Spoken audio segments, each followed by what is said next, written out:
Audio check 1 2 1 2. Audio check 1 2. Sounds like we're coming in loud and clear, everybody. I think we're doing good. If you're out in Chatland, please let me know if you hear everything loud and clear. Also, a huge thank you to everyone who's currently out there. A pleasure to have you all back. I am so excited to be broadcasting my TTRPG once again on Twitch. Hell yes. And so, without further ado, let me just open this up. Sounds, big thing stuff. Yes, it's incredible what you can do with a little bit of fudging. Just a little smidgy of work. You can get some incredible stuff done. So, as I open up what I need here, this is going to be... Here we go. Alright, thank you all for your patience as we finally get things set up. And I will be letting my amazing players know when we're about to go live. They'll get a very obvious alert to let them know, because they can all see me. You guys can't see them. A huge thank you again to the amazing Ampersand D20 and also Lolly and my incredible players, but especially Ampersand D20 for helping me completely unfuck my audio for the first time in years. I can now control everything. It is truly wondrous. So, without further ado, hello everybody. I am the last Omnitech, your favorite robot American, and welcome to the next session of Legacy First Flight. Legacy First Flight, for those of you who are new to my streams, is an indie TTRPG that I've been working on for the better part of 20 years. Unlike most indie TTRPGs, which are usually zine or smaller focused games, this is a much larger, sprawling focus game, which has more in common with the scale of things like Dungeons & Dragons and Pathfinder or Starfinder. It is a science fiction setting, set in the year 2400, I guess. Yeah, 2400. After centuries of turmoil, humanity has bravely ventured from its home on Earth, bound by shared hope. We strode into the stars together under the banner of the Commonwealth of Humankind. Now the peoples of the 8 sapient species of the Galactic Union tirelessly strive to maintain a delicate peace that has endured for 2.5 millennia. Starships fold space and time to cross the impossible gulf separating stars. Matter printers forge abundant base elements on a molecular level into food, shelter, clothing, tools, and more. The Prism, a sprawling public galactic communications network, allows the distant worlds of the Union instantaneous communication and sharing of knowledge. Mighty terraforming engines change barren, lifeless rocks into thriving garden worlds within the span of a decade. It is a time of wonders, but it dances on the edge of a knife. While the 8-member species of the Union may be at peace, the true scale of the galaxy is vast, and most of its trillions of peoples live far from the influence of their homeworlds. Pocket empires, nation-states, and free marches are scattered outside the Union's territory. Dictators, pirates, fascists, and cults prey upon these isolated regions, creating a steady drumbeat of exploitation and violence that Union peacekeepers fight to contain. Yet the greatest threats faced by the galaxy are shrouded in its past. The Union is but the latest civilization to stretch across the galaxy, yet it grows in the graveyard of those that came before. The Anazali Imperial, the Tyrants Sectori, the Wanderers in the Dark.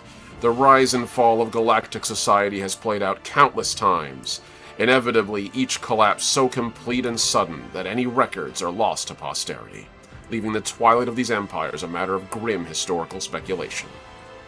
But while their history is lost to us, within undiscovered ruins that lay hidden beneath our feet on countless worlds, their ancient works persist. Weapons of unimaginable scale, ancient threats locked away in fear. Technologies beyond our wildest dreams. If the galaxy is to endure, these hidden ruin worlds must be discovered and charted, and their troves of relics catalogued, lest they be unleashed on the Union. So the Union sends out Voyagers, teams of seasoned explorers, mercenaries, and specialists. They are the very best and brightest the Union can offer, each having already encountered ancient technology. You are a Voyager, and what you do will change the galaxy forever. And so, without further ado, let's pop on over to our game. And we'll make sure that our audio balance is not completely screwed up, but I think it looks good. Hello, everybody. How are we coming in? Is my voice coming in good? You all right? We all set? Yeah. Let's go. Heck yeah. Let's see. That's great news. Again, huge props. Thank you as always, Paul. Truly a homie. The homiest of homies. All right. Let's go through very quickly, get a quick audio check so I don't blow out our viewers' ears the first time folks talk. So we're going to go from left to right on my perspective. Lee, can I get an audio check out of you? It's good to be back. Thank you very much. Everyone can finally hear you. I'm so excited. Lolly, can I get an audio check out of you? I'm saying words audibly, sounds, things, stuff. Fantastic. Thank you, Lolly. Much appreciated. Paul, one last time if I can get an audio check out of you. Hello there. I'm still Ampersandi20, aka Paul. This is my face. Fantastic. And Mossy, can I get a check out of you, please? And I'm here amongst all these lovely people just to be a goblin. Let's go. Audio balance looks grand, and we are set for the stars. So, a huge thank you again, everybody, and welcome back to Legacy First Flight. They can all see you now and hear you now, and I can control your audio. I feel accomplished. There's only one thing. The power. It truly is a powerful thing. Also, a huge thank you to my amazing...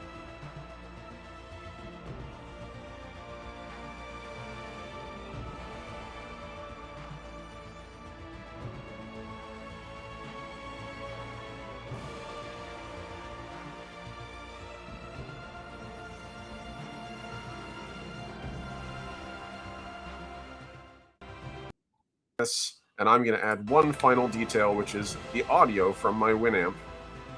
So I should be good now. Nice. All right. Still have a 114,000 modes. This is what happens when you join my TTRPG streams, especially a long-time viewer. We should really make sure that you get into a place where you can watch one of my TTRPGs, game some of those. So, let's take a moment to not just thank everyone who's here, but also everybody who is not. We do have one player missing today. Our amazing friend JJ Cray will not be joining us today, unfortunately. So we will consign her token to the G. You can unlock so many random subs. You absolutely could. So, having a chill in a hot tub somewhere. It's like, no, you got this. Leave me alone. Oh, absolutely. So, Bathtub. who wants to do a little recap of what happened? What has happened in the last session? Please feel free. Now is the time for that recap. I watched wrestling. I did. Lots of wrestling.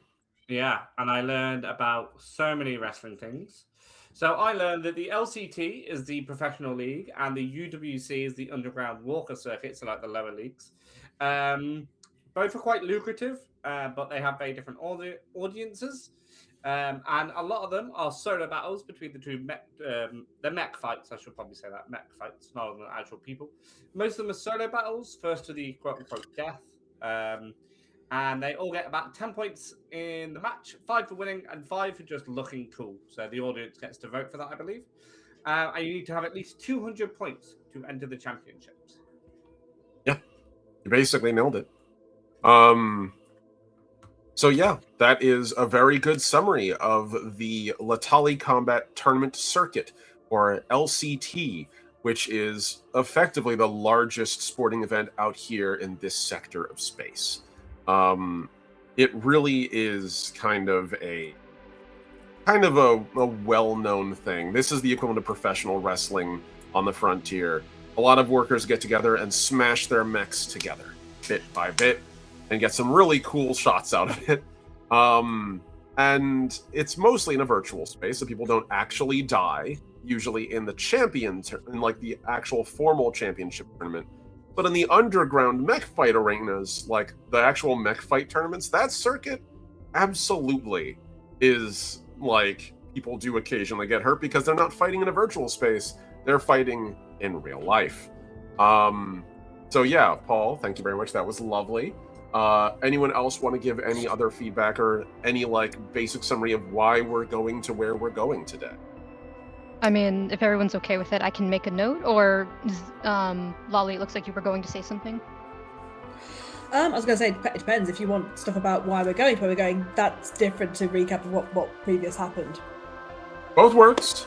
Like, this is our first time back on Twitch. So what I guess I'm saying is context, backstory, structure, frame it, tell it. Give our audience some knowledge so they know where we are. A long time ago in a galaxy far Not that far. Many eons ago, also known as in-game, like a couple of weeks, but out of game, time immemorial. I think this was related to, we got given a gauntlet that still had a hand in it that we did the investigating of, and came to the conclusion that this is where it likely came from, and we want to know more about it and the person it was attached to and other things related to that. Yeah, we're basically being paid to investigate. Yes, we're being asked by, I think it's the JSA guy actually has asked us to look into it. Indeed. Yes, the severed hand, which you guys are investigating. Zenith was doing research on the felling thorn and the needle things she was given by the Verasi. Works out that, she gets the hydroponics running. She could literally just grow them. So that's cool. And one every 5 sessions, she'll have a new fruit. So I should have a full one by the 8th of August. Fingers crossed. This is true. The only relic in the game that replicates itself. I love the idea that we are still using the Christian calendar, even like in the year 24. So it's still those 12 months. That's it. Everyone's using that. Gregorian. That's it, Gregorian. There you go. And Mognir came and had a chat to Zenith, to check if she was emotionally okay, and well, she's as emotionally constipated ever, which means she's fine. She's fine. He's asked her to look into maybe looking at the hacking software defensive stuff for the ship, and she said, yep, she'll do that. And then he asked her to help make his room more green. She got really hyped about this. She got other people, she got Becky and Gallant involved, and was like, right, we're going to greenify this room to a whole new level. So, yeah. Excellent. Thank you. That's what Zenith did recently. Heck yeah. All right. Maya's not here, but I will note that her character did find out that there are a lot of UTC deaths that are really weird and odd, especially as of late. They've just kind of disappeared or died in odd ways. So that's another indicator that something weird is going on here. Something weird is happening. Yes, that is research true. Into the people running both the official and the unofficial fightings and things. And did some training that she in her ballistics, which she aced the hell out of. Yes, that is a very important detail. Thank you. You did actually crush that in a way that was very stunning to me. I did not expect that. All right. That sounds pretty good. So, I guess we'll pick it up where we left off with you guys. Unless anyone has any last thing to add. Now Is for one Mognir's suit clean now? Yes, you've had 5 days to do basic I'm maintenance. checking. Because Cogsworth got all his floof and scales and stuff all up inside it, so... Oh, they have a bunch of technicians there. The minute he got out and Mognir's like, it's your problem to fix, Cogsworth literally got like 3 guys with a vacuum and a scrub brush. It's fine. The interior of that thing has been nicely like re-detailed, swapped down all the leather. They put a little air freshener in there so it smells nice and piney. Everything is lovely. I would presume as soon as the technicians went to Cogsworth, we've cleaned it. Cogsworth is probably going to message Mognir like, come double check. If you're not happy, they'll keep cleaning. Yeah. I mean, that is kind of in their job description, like maintaining gear. Such is the life, unfortunately, of anyone who works at a car wash. You're never done cleaning. Never. So, I suppose with that, we'll actually zoom in today on what our session is going to be. So, as everything is resolved, and you guys have finished all your little side tasks, or at least set them in motion for some of these projects. In the distance, a large structure looms over your starship. It is one that you guys have been approaching for 5 days, and now that you're finally here, the sheer scale and size of it truly is impressive.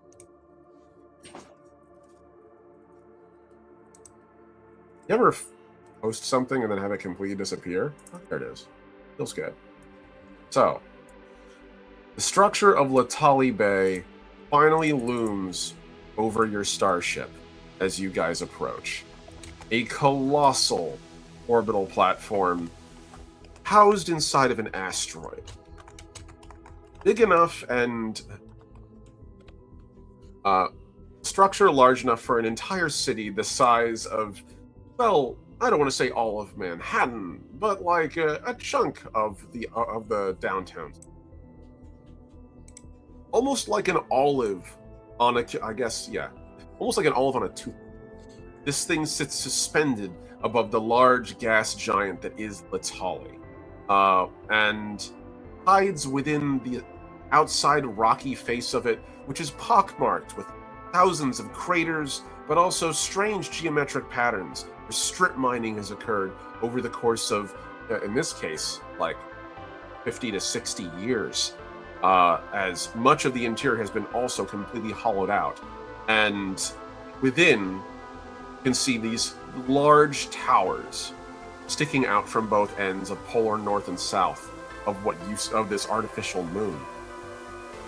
As you guys approach, you can see a large glowing dome of the arcology sitting in the middle, where the majority of people and tourists live, within which you can see shining structures and what appears to be from a distance a set of theme parks and indoor green spaces.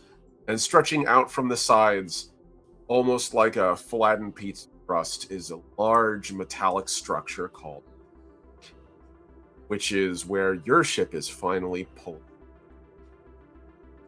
Now, this is where I get to ask you guys, as your ship docks and locks in place at this orbital structure, as you've been invited here by its owners, what are you guys bringing with you? A reminder, we'll have access to the ship during this investigation.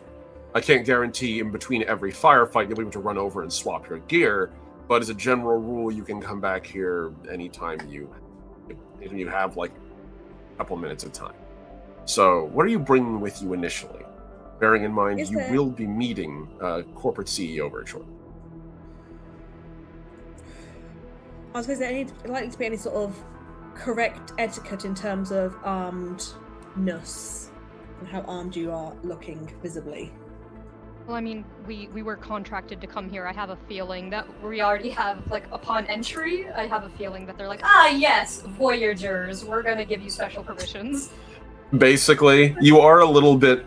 Voyagers kind of fill the same, like, role that Spectres did during Mass Effect, where it's kind of like, you call these guys in, the expectation is you are expecting an armed troop to arrive.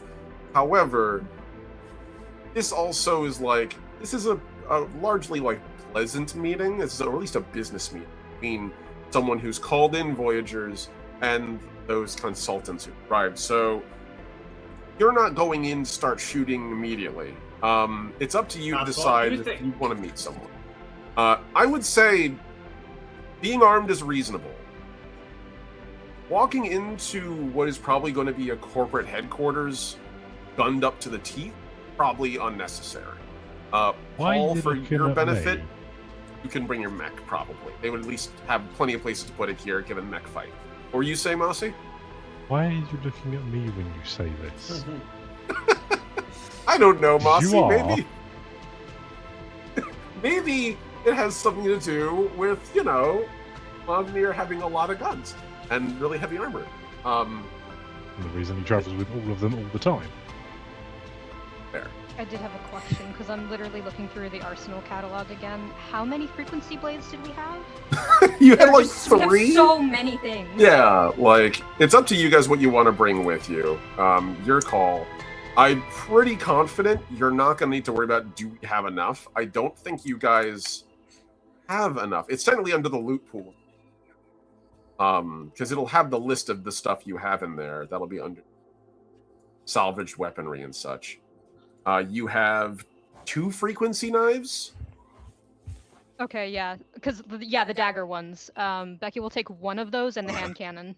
Okay, so you've got the is it the high explosive hand cannon that you got, the meteor? Yes, Okay. but tactfully like covered like in a holster, so that way it's not immediately recognizable. That's fair. It's still a pretty honking huge hand cannon, but again, like it's not reasonable for you to walk in well armed. The difference between hiring someone, they walk in with like a pistol and a holster as a security consultant, or they walk in carrying a rotary grenade launcher and full body armor for their first meeting. No. So your call on that. So sounds like you have that. Make sure you keep track of those. What's everyone else bringing with them for their meeting? Zenith is going to have the wife knife, of course, and probably her Peacemaker Storm Magnum and her hacking module. But she, as is classic for her, she's got concealment mods on everything, concealed weapon mods. So she's got the wife knife and the gun, but they are hidden away. Very useful. I do love that you always spend money on the compact weapon mods that you stow them away. Oh yeah, it's very big on her being actually quite armed, but never looking it. She just looks like, at best, she's got the hacking mod. Like, okay, so she can hack things. Not looking like she's actually also quite armed. Fair, very fair. All right, so we have discreetly armed, and Mossy and, I should say, Mognir, and what are you two? Mognir's armaments are attached to his face, so it's hard for him to be discreet. Just how much of the rest of it do I have him wear? Because the problem is, he doesn't really go anywhere without all of it. I am just going to be bringing my, what is apparently called a survival blade. Mm-hmm. I'm not going to bring my hand cannon, but obviously I'm going to bring Becky and store Becky in the parking garage or the equivalent of such things. One thing I do want to bring though is make sure that I've got a change of clothes, because I want to attend like the important higher up meetings and also slum it with the drunkards in a local bar, and I do feel like clothing wise they might be slightly different. That is fair, yes. All right. So yeah, you're bringing a fancier set of clothing, your survival blade, you're probably gonna wear the fancier clothing now since you're gonna be Doc. And what else were you bringing? Were you bringing Meki with you? Yeah, I'm bringing Meki with me. Yeah. Okay, so you bring your giant robot. Gotcha. Good. Yeah. Okay. All right, and then finally, Mognir. You bring, buddy. You know you have the machetes, which are built into your character's face, so that's not really a question of like, can you bring them?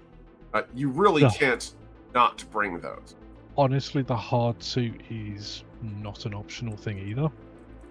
That is basically his normal way of getting around now. Sure.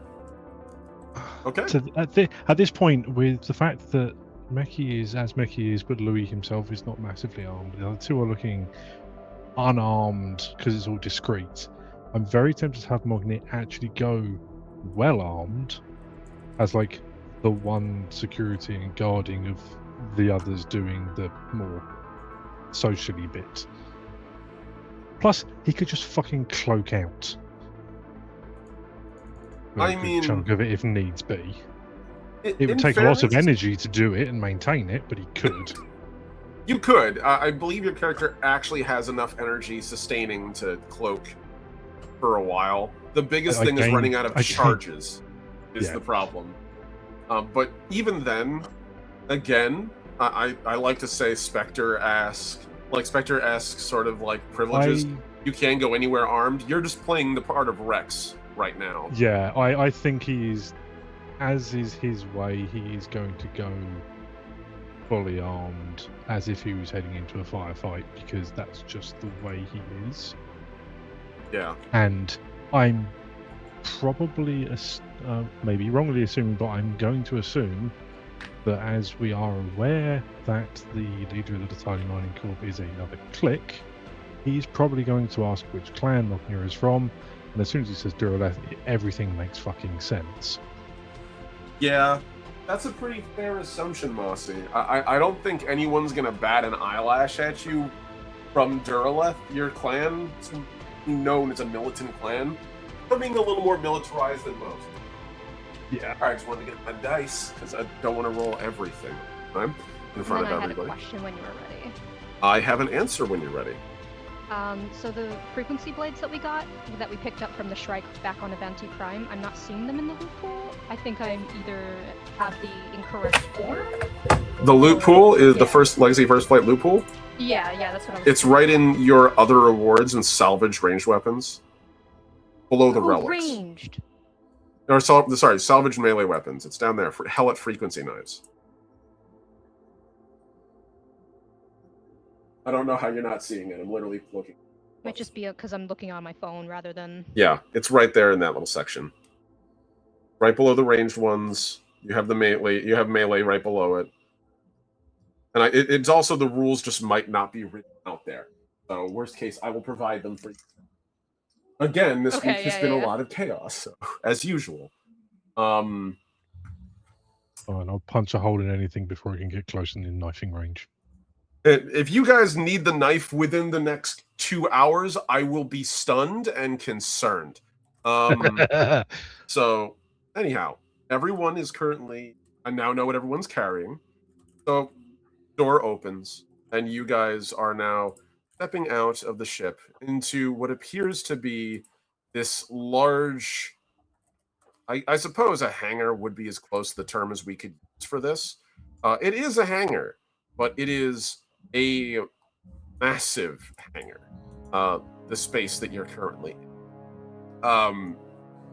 Very few hangars in Legacy are large enough to have a ship inside of them. You need truly massive superstructures. Starships in Legacy are a kilometers-long affair. This is large enough where you can pull your ship completely in it and park it onto a gantry as it locks in and holds your ship in place. And as you guys walk down the gantry-way, you can see at the far end I guess it'd be a quintet of people waiting for you. First, you see the most obvious ones would probably be large, very large rapid reaction force hardsuit troop that are just vibing there. These guys are all wearing medium-sized power armor, and they are hefty. It is bleeding top-of-the-line gear, all polished to a blinding silver sheen. Gee, I wonder who owns them. Mm-hmm. The only difference in the art here is that the ones here do not have a blue lighting or the blue JSA logo on their face. Instead, it is teal lighting, and they have the new Letali logo holographically superimposed over their face. In addition to that, you also see a clique in a very fancy suit, and also appears to be I should roll this out because I wanted to surprise myself on it. Have a little fun, you know? Okay, sure. You see an Acris standing next to them, also in a surprisingly nice suit. Very polished. It's kind of more robe-like, because again, Acris have these big wings built into their forearms. They can't really... But it's very neat, hangs low, but it's very clean and well tucked in. And he's holding a clipboard and wearing a pince nez. You can see a little scrolling bit of data going across the glass in front of his eyes as the clique steps forward from the rest of the group and addresses you guys directly. When he speaks, well, tell me if something sounds weird to all of you. Hello, Voyagers! Welcome! Welcome to Letali Bay. I am Director Viero Barasun. Welcome to my little shindig. I hope your travels. safe. I hope your accommodations will be cozy. Please walk with me this way. And as the click begins to like sort of slither away from where you guys are, just like a little gently, as you can see, he's flanked very closely by these other hard suits, but more closely by his secretary bird. Yes, I didn't futz with the pitch of his voice. That is actually what he's. It's a click after my own heart having a normal sounding voice. I mean, the question is, did he modify it intentionally, or is this just some weird mutation? That's a great question. Can I roll awareness? You can roll awareness or engineering if you'd like. Definitely engineering, since that's higher. Yeah. Wagner just assumes he modulated it to sound this way because a normal clicky voice sounds a little bit silly when you're in a powerful position like his. I just want to double check. I heard you, Omni. Who's he flanked by? Sorry. He is flanked by 2 hard suits and what appears to be an Acris secretary. Sorry, I had to laugh when you said secretary bird. I did hit bird. Okay, I'm just checking. Right. Okay. You said bird, and my instantly was okay. So they're like grey feathered acris with the white and green, the white and black plumage, yellow legs, and everything, like the actual secretary bird. Then actually, yes, 100%. I did not plan that. His secretary is a secretary bird. It works out. Sometimes the dice just love it. I just thought of Diego from Aladdin, so we're on very different wavelengths. That's a weird person to be a secretary, but okay. Like, it happens. People sometimes have certain names and end up in certain professions. That does happen, you know. It does, for sure. Being typecast isn't just for actors. Sometimes it's for I legitimately used to work with a hematologist called Dr. Blood. Christ. I actually found a provider called Dr. Pepper. Like, actually Dr. Pepper. I'm like, you've got to be kidding me. That's hilarious, actually. Fantastic. So, as you guys are walking, Hero sort of turns around and you guys eventually get onto what looks like a little tram. It's kind of like a little hover car, kind of. And it's actually really nicely kept, unlike a lot of the other vehicles nearby, which are very dingy and sort of beat up industrial things. In the distance, you guys can see a bunch of heavy industrial work being done, lots of cargo being unloaded from other freighters, large cranes, welding sparks, and also the distant glow of what must be some kind of forge complex or smelters. The scent is still in the air. You guys can definitely perceive it. I'm not going to make you roll initiative or roll awareness for that. The smell of cordite is a very noticeable smell, and in here it fills the air. Did I notice that it was artificially made? Given that you rolled a 19, it is 100% artificial. Viero probably, like Mognir said, has augmented his voice. How he's done it, you're not sure. It's definitely not a natural voice, though. Click voices literally can't get to that pitch. They breathe helium. It's not possible. So this dude's probably got some kind of voice modulator shoved somewhere in his throat just to make this sound. Hero turns around and looks at you all. So then, now that you're all here, I figure I can be more direct with you. Gentlemen, could you kill your audio receptors, please? As the vehicle lifts off, you can see the 3 JSA hardsuit soldiers click the side of their head, and the logo on their face actually turns off, and their lighting turns off. They kind of lock into what appears to be like a stealth or silent mode. And Viero turns around to look at all of you. This is a bloody fucking mess, and I can't wait to get it fixed. So, can I ask you all, you all came here because certain Frikish fellow recommended you all highly to me. How much experience do you all have solving murder mysteries? Don't mind me asking. We've solved disappearances. I don't think this will be too much more difficult than what we've already accomplished. I hope so, because it has all of my subsidiaries and all my other investors freaking out. Quite reasonably, might I add. It is very distressing for most of them, especially this close to the tournament, to have someone die, especially someone so well.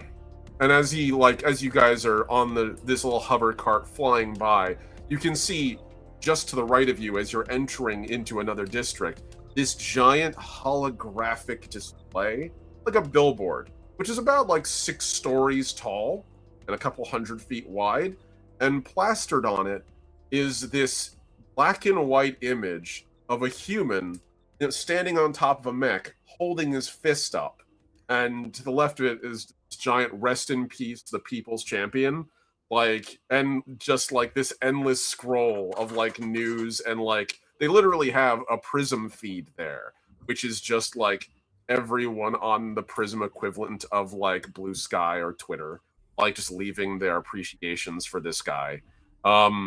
There's slightly somber music playing in the background. It's very much it's very corporate schlocky, but at the same time you can see there actually is a real showing of love, an outpouring of grief going on just on that alone. And as you guys ride upwards, you can see this is just one of 100 of these in the distance. As you guys are going up, so much celebrity. It's a problem. Hammertide was probably going to win and make a lot of money for a lot of people, but more importantly, Hammertide is a symbol something people can rally behind. I'm just going to lean over to Zeta and be like, Hammertide was the people's champion. He was facing off against... Do I know who he was due to fight? Yeah, it was looking like it was probably going to be there's usually 20 in the championship, but the 2 major ones in the running were one, a person by the name of Spearhead, another human, him, roughly in his 40s, and Vice Grip, who is a Shrike, actually, she, her, and yeah, they were kind of all squared up to be the big 3-way cage fight probably at the end of this. The odds were that all 3 were going to get them. Okay. Yeah, Hammertide was actually due to go into the finals as a reigning champion against the other favourites of the match, Spearhead, who personally I didn't really like. I think he's a bit of a douche, a bit of a show-off, but he does his best and he's a decent fighter. Hammertide himself was actually the underground champion, as well as a few people to be caught up. And I'm going to sort of special interest just reel this off, and I have not cared nor noticed if Zenith is listening, paying attention, or cares. I'm just I learned this all in the last 5 days. I'm so excited to say it out loud because I've obtained it. It's wonderful. She stands there and receives information, and she's just. Is Zenith slightly fascinated by the fact that Louis actually knows something relevant? Well, there's a few times where she sort of opens and closes her mouth, but you don't pause for breath for a long time. Eventually, you get to the end and she goes, I don't care. Oh. Purge that from my memory. And Becky will lean towards the director and very clearly ask, do you have any leads? It's very rare for there to be nothing, no feeds, no audio clips, no threats beforehand. It's usually close to home. That tends to be where most murders are committed. You would think that there would be more information on it, but actually what you're describing isn't uncommon. At least not where this murder occurred. Hammertide was killed in the plank. It wasn't uptown, it wasn't by the towers, it wasn't even by the dome. He was killed heading towards what we believe was a dive bar down there. Unfortunately, the plank isn't really designed for much habitation. It's primarily an industrial zone, but guilders have turned it into living slums and the dive bars and garages and fight clubs and anything they can think of. And so Unfortunately, the infrastructure down there is very winding, convoluted. Some of it's not even intended to be the way it is. It's kind of build whatever the hell they want and whatever they need, and bother to tell us or request permits or anything. Tell anybody. Our friend Hammertide, unfortunately, we don't have any footage of his murder. Instead, had him discovered later by a number of guilders. Came across his body and immediately reported it, called for emergency services. By the time they arrived, he was long dead. We're not even sure he was alive when they found him. Most people don't survive impalement. Didn't Hammertide come up through the UTC that is typically happening around the planet? Like, did he go... What was he doing there now that he climbed the rank so high? What, visiting his like old hunting ground? Like, what? Do we know why he was there? Make me an awareness roll, Louis. I would say Louis and Magnir. Actually, all of you can make me an awareness check if you, or negotiation. My awareness, not theirs. Yeah, that's fine. Awareness +3, and it is intelligence. I've forgotten how to play this game. D6. You're good. It's been a hot minute. I mean, I did want to interject just because of Gerald's last stand. Like, I have a feeling that's where we're going to have to go, just above table. Gerald. I'm looking at a 21 before mods. That's pretty good. We're looking at a dirty 20 as well. And Louis, you're looking at a 7. 7? Okay. Yeah, that We're gonna 21 becomes a 24. I'll take my 11. Okay. Lolly, we're gonna have to make a tiny little bar stand for Gerald, for your little mushroom man. You named him. This is Gerald. He is complete. If this were a few decades later, he might have been able to be Veracity. I'll get the variant in the shrooms. So, given everyone's roles, and I do mean everyone's, Louis, I'm going to give you a situational +2 since you're directly addressing him and you're everybody notices that Viero immediately is like, he raises his eyebrow as he hears you mentioning, like, came to the UTC, and, like, his focus sort of, like, gets on you, but he also sort of, like, looks a little side to side, checks to make sure that the hard suit guys have their hard suits still, like, muted. Clearly, just discussing that makes sense. And all of you know that.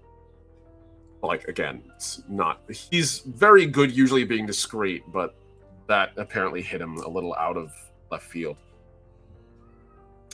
Yes, I suppose maybe.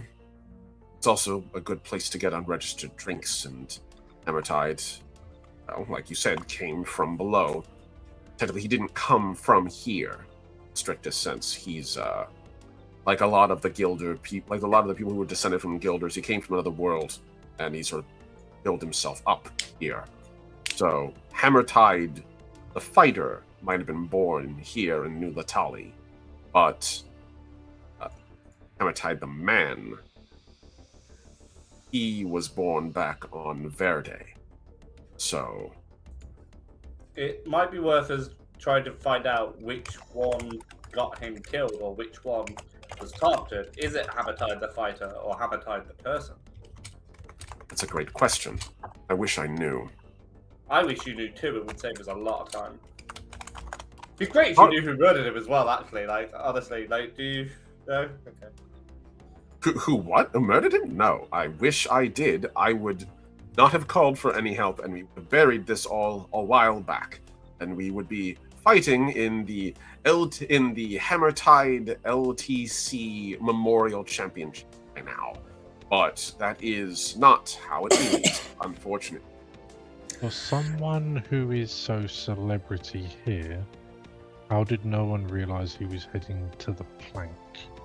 I assume he went unassisted, unguarded, unsuited.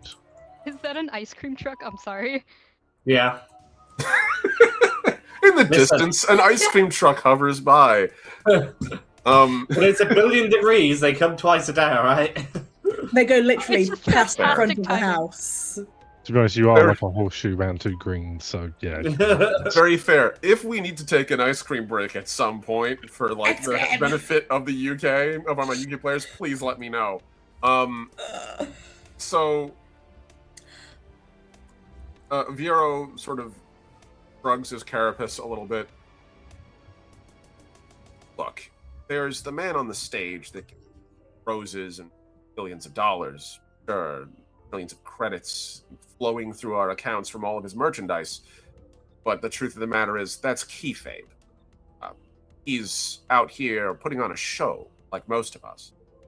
The man himself was rather insular, as are many of the LCT fighters. Just how it goes. Mech fight attracts a certain type of person, and anyone who believes that it's a sport to beat the shit out of your fellow person usually isn't particularly eager to spend a lot of time with everyone. In my experience, many of the tournament circuit fighters are keep to themselves. They have a close, very tightly knit social circle that they operate in. Some of them maintain it amongst their fellow fighters. Others have family members that they don't want anywhere near this. And it doesn't hurt the fact that they're all fighting in mechs, which means half the fan base is venerating the fighter, the other half is drooling over their hardware. It's how it goes. So Hammertide was a big, but like everything in New Letali, you're expected to let people. And suppose, like many others, he simply just went for a stroll, found a way to get around security, and ended up down here. One of the many reasons why the plank still is what it is. Believe me, we tried to bring it into more keeping with the aesthetic we have across the rest of Letali Bay, hoping to make it a little more friendly for tourists and visitors, and even our fellow security personnel and fighters for the exact same reasons you've mentioned, wanting to make sure that they are served and protected. Unfortunately, the locals won't have it. And if I can be completely honest with you, I don't want to piss off a bunch of, well, ore miners. I don't know if you've ever worked with guilders. Guilders know how to riot. So, we give them their space, they do their work, we give them the plank, effectively, to do as they will. Until now, we've never imagined anyone would take a swing at one of these fighters. Again, they're celebrities and they're people. In the case of Hammertide, he was the people's champion. He has the most support in the plank. So he should be safer here than he probably would be up in the dome. It is said that he was an inspiration for lower folk and that he was being pushed as an idealistic situation where people from the plank could climb up the ranks and become famous, get rich. And people who think they have a chance don't riot, usually. Unfortunately, destabilization isn't conducive to a healthy environment. I presume his assets, the mech, the hardware, are under close guard, and you know exactly where that is, and none of it is missing. Yes, that I can confirm. Like most of the LCTC, we make sure that their mechs are properly accounted for and locked away. And usually they're under a high security guard. Right now... Would you be okay if I took a look at it? Of course, by all means. So anything you need, I'm happy to give you access to. Anywhere within the whole place. And apart from the whole, I don't get this is the first time Xena has spoken up, would you be able to give us a clear briefing on how much investigation has happened and where you're actually up to? Yes, I would be happy to. Let's get to the spire first. I don't think we should talk about this. Everyone knows everything I've just mentioned for the most part, so I'm not worried if any snooping. Looks up at the hard suits. But Letali Tower is the better place to have this discussion. Mm-hmm. What happens to all the money that people have bet on Hammertide to win or lose? He's dead. He can't do either. Probably. That's a loss. That's a large concern. So we technically don't open betting for the event formally through our official LT tower structures. We don't do that until the day of the fight. In case things happen. In case one of the fighters ends up dead, it was a good plan. Well, usually more simple things. A fighter might simply sprain something. Stub his toe. A stomach bug, a flu, have a family emergency. Shit happens. You need to plan around it. Be impaled. Okay, yes. In case of the worst possible scenario, certainly. But in the same way that you have a fire alarm inside of a building, not because someone's going to throw a Molotov cocktail, but more likely because someone's just going to have a fry up and forget to turn the fire off. That's usually how it goes. But yes, normally we have protocols for that. However, usually when that happens, we defer the fight for a day or two. The problem is that Hammertide was going into this as one of the champions. And usually, when that happens, they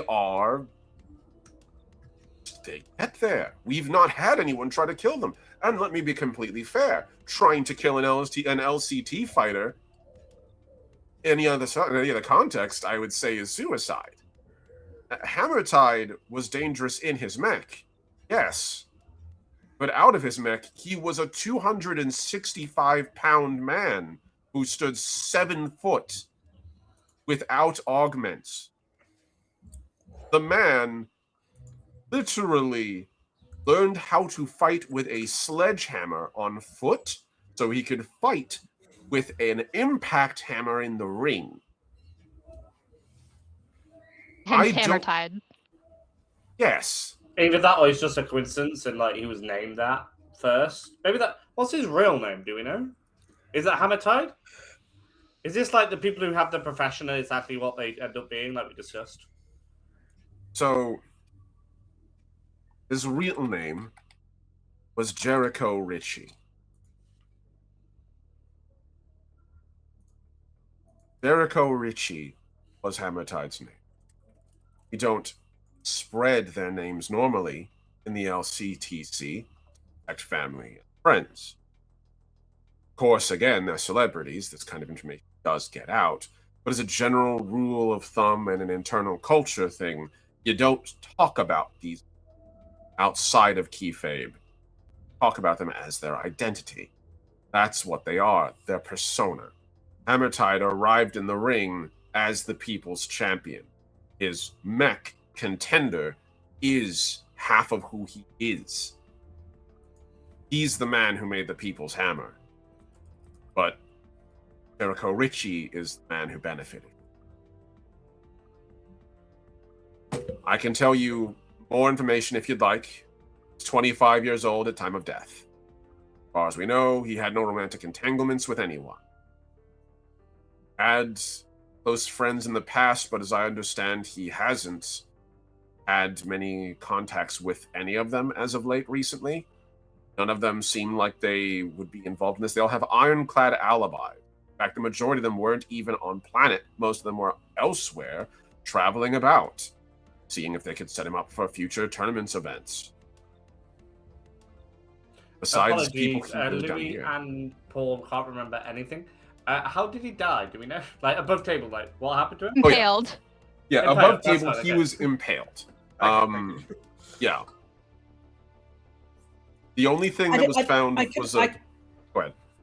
I couldn't bring her to actually say the sassy line that came to mind when he's saying, "Oh yeah," because normally we just defer it. Because she wouldn't say it, but I'm had like no amount of delaying cures being impaled. But I'm like, Unless you're Olaf, and then in which case, yeah, it's fine. I'm like, she's not quite sassy enough to actually say it to this guy who sounds quite stressed. She's just gonna. Is there any next of kin? No, there isn't. He had a family on Verde. However, as I understand, they were killed at one point when the storm wall. Is there someone or a corporation or an entity that gets a payout if he dies while fighting? We don't accept bets on lethal circumstances. I'm but thinking more of a life insurance policy. if that were the case, it technically would be us. However, at the same time, the new Letali Mining Corporation has a lot more reason to see him alive. I assure you, his insurance payout is a small consolation for his untimely demise. However, I would much prefer he make a couple billion more currents in sales than us get a one-time payment. It was not my intent to throw suspicion, just wondering if there was an external entity that would benefit more from his death. At this point, the hover car pulls into the tower. There's so you guys literally go completely over the dome at this point. You're outside in vacuum side of your inside your suits.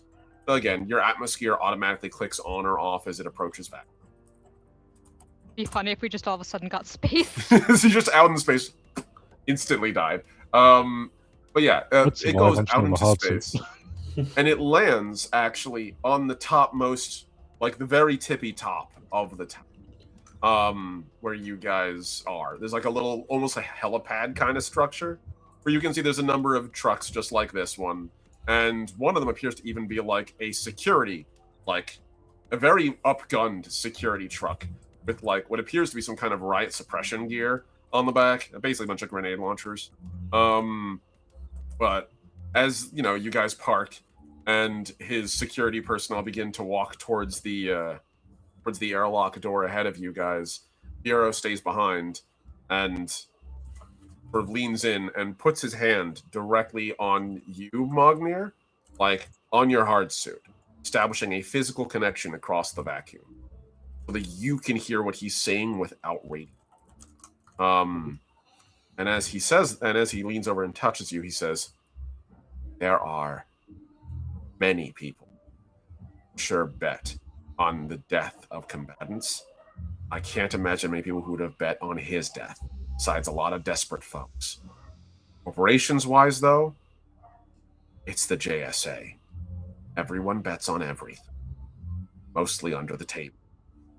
So yes, it's entirely possible. I don't know who, and I don't know with what debtors, but I wouldn't be surprised. If you want to know who's taking out bets on who might live or die, you want to go to the underground circuit. They'd be the ones who manage those kind of things. I don't let loan sharks or those kind of bets occur above table." And just out of curiosity, you haven't heard anything from Euripides or Chromium specifically? Chromium Directive and Euripides Interstellar, both two of our very important sponsors, along with the Frontier Corporation, expanding your frontiers by one star at a time, are in fact all very much tied to this event. Yes. They have all released very lengthy press releases describing the sadness.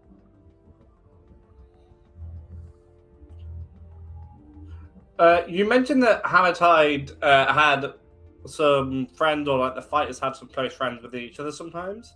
Was Hammertide behind the scenes friends with Spearhead and the other guy who I forgot? Vice Grip. I was going to say Pincers or something. Vice Grip, yeah.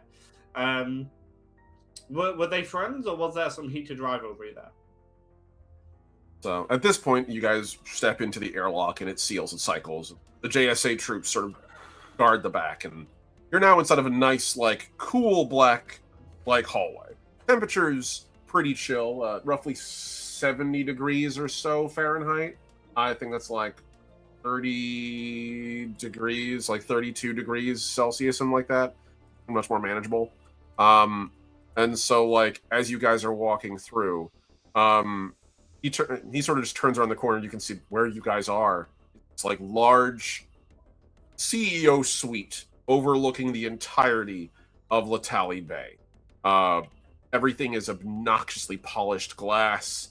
It's that faux futuristic aesthetic that even in the distant future is still used by everyone who just doesn't have any taste and prefers to just get all their taste bought secondhand, usually from consultants who are too busy sniffing their own farts to really know what actual taste is.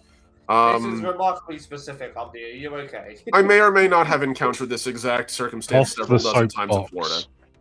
Yes, off the soapbox, you're right. So, as he turns around... We need one. So as he turns around, I'll have a sip. Everyone have a go drink. on Twitch. So We have been going for an hour, which is actually kind of impressive. I was like, yeah, we should take a drink. Thank you. So he does turn around. General rule of thumb, we try to cultivate a spirit de corps amongst our fighters. There's what happens in the ring, which obviously play up for the cameras. Hammer Tide and Spearhead have had a long-running spat of bad blood between the two of them. I think last season, Hammer Tide hit on Spearhead's girlfriend because there was some talk about Spearhead cheating on her or something, but it's all manufactured bullshit. Like, it's not real. Behind the scenes, they're co-workers. Have been for years. There's a reason why frequently, whenever we have our tag team matches, tag teams mix it up routinely. Most of the stuff we manufacture for the cameras is just manufactured. They know about each other. Are there real rivalries? Absolutely. There's real money on the line, and these fights are actual fights. We don't know the final result unless the combatants themselves or an outside force attempts to fix it, and, well, the JSA has very strict policies about fraud on such a scale, and thus we ensure that we police that as much as possible. Can't be perfect. Try to catch everything. So, general rule of thumb, yeah, they're relatively friendly. Does anyone want anything to drink, by the way? I've got, let's see, Behemoth energy drink and, like, flavors. I'll have the energy drink. You don't even need to fish a list. That'll do. There you go. And he literally just grabs one of the cans and tosses it to you. This very over-engineered, polished black, really, like, over-the-top, like, font Behemoth energy drink.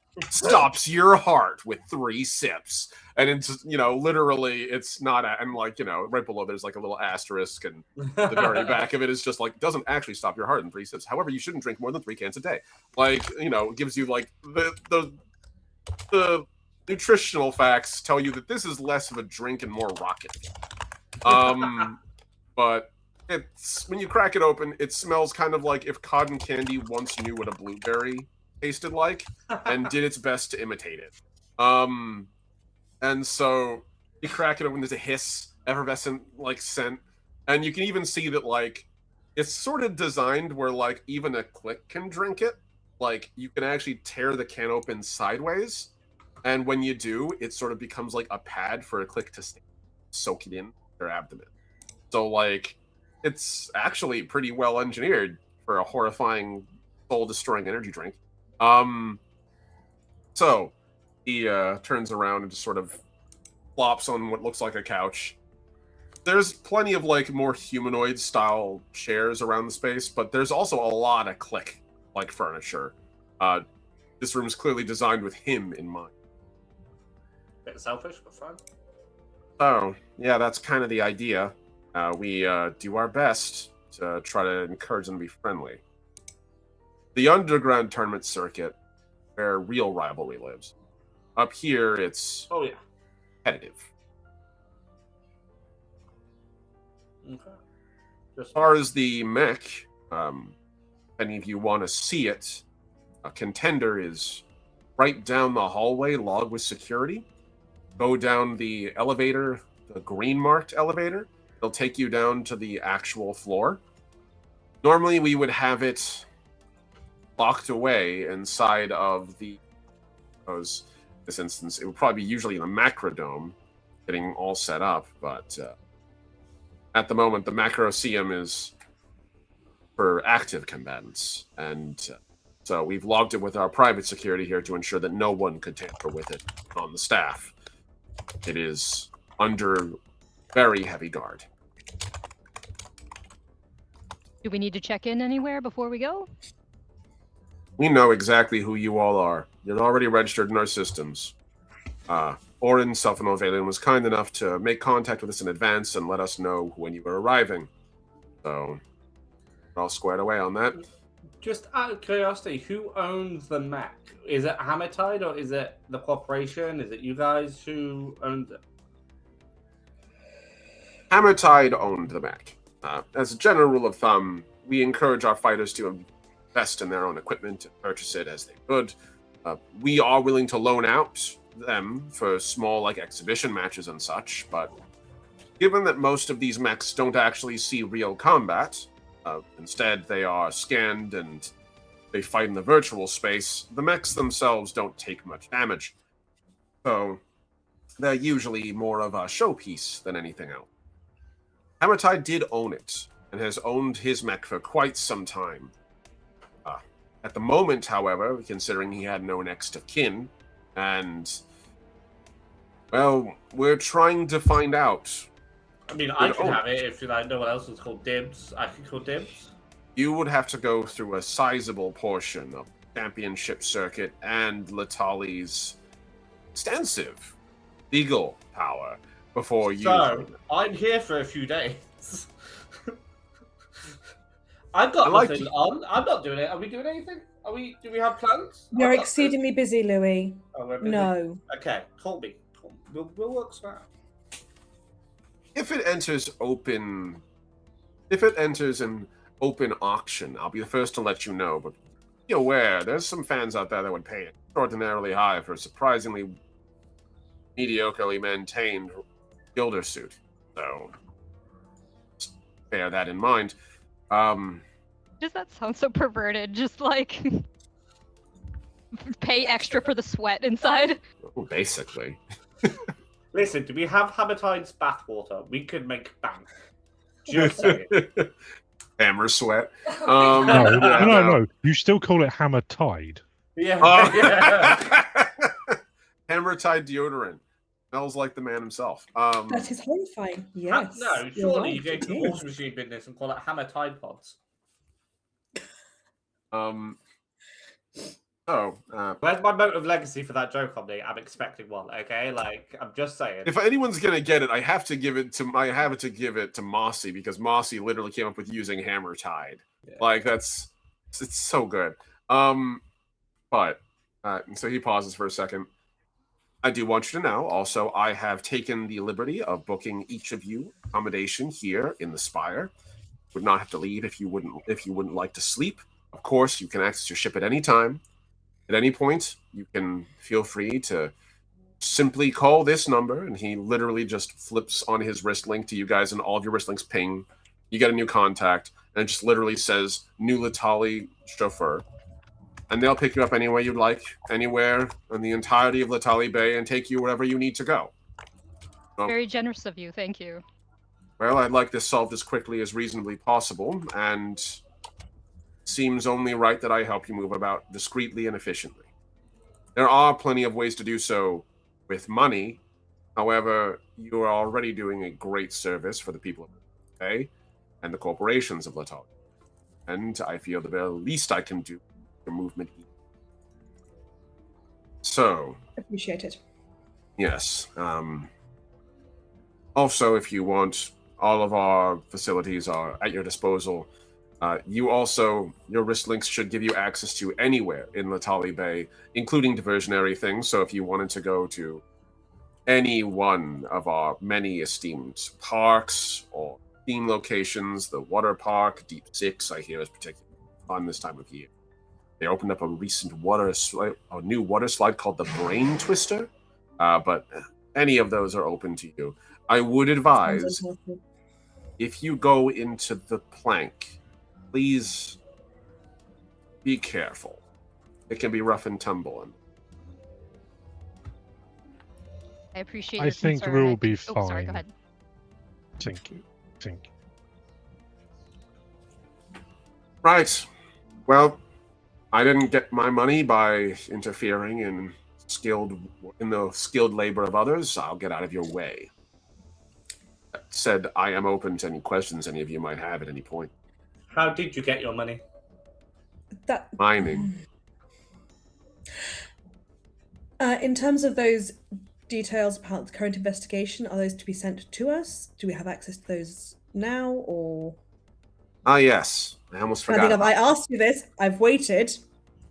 You have been very patient, and now that we're in the one room I can guarantee isn't bugged, I'll tell you, We have looked extensively into it, and by extensively into it, we have sent 3 groups of investigators into the space, dusted for CSI. As I understand, you might have one of our only pieces of physical evidence on board your ship. Is that correct? He makes a little gesture with one of his paddles to indicate something. You know what he's indicating. Yeah. Yes, it has been an interesting object of research. Well, other than that, here's all we know.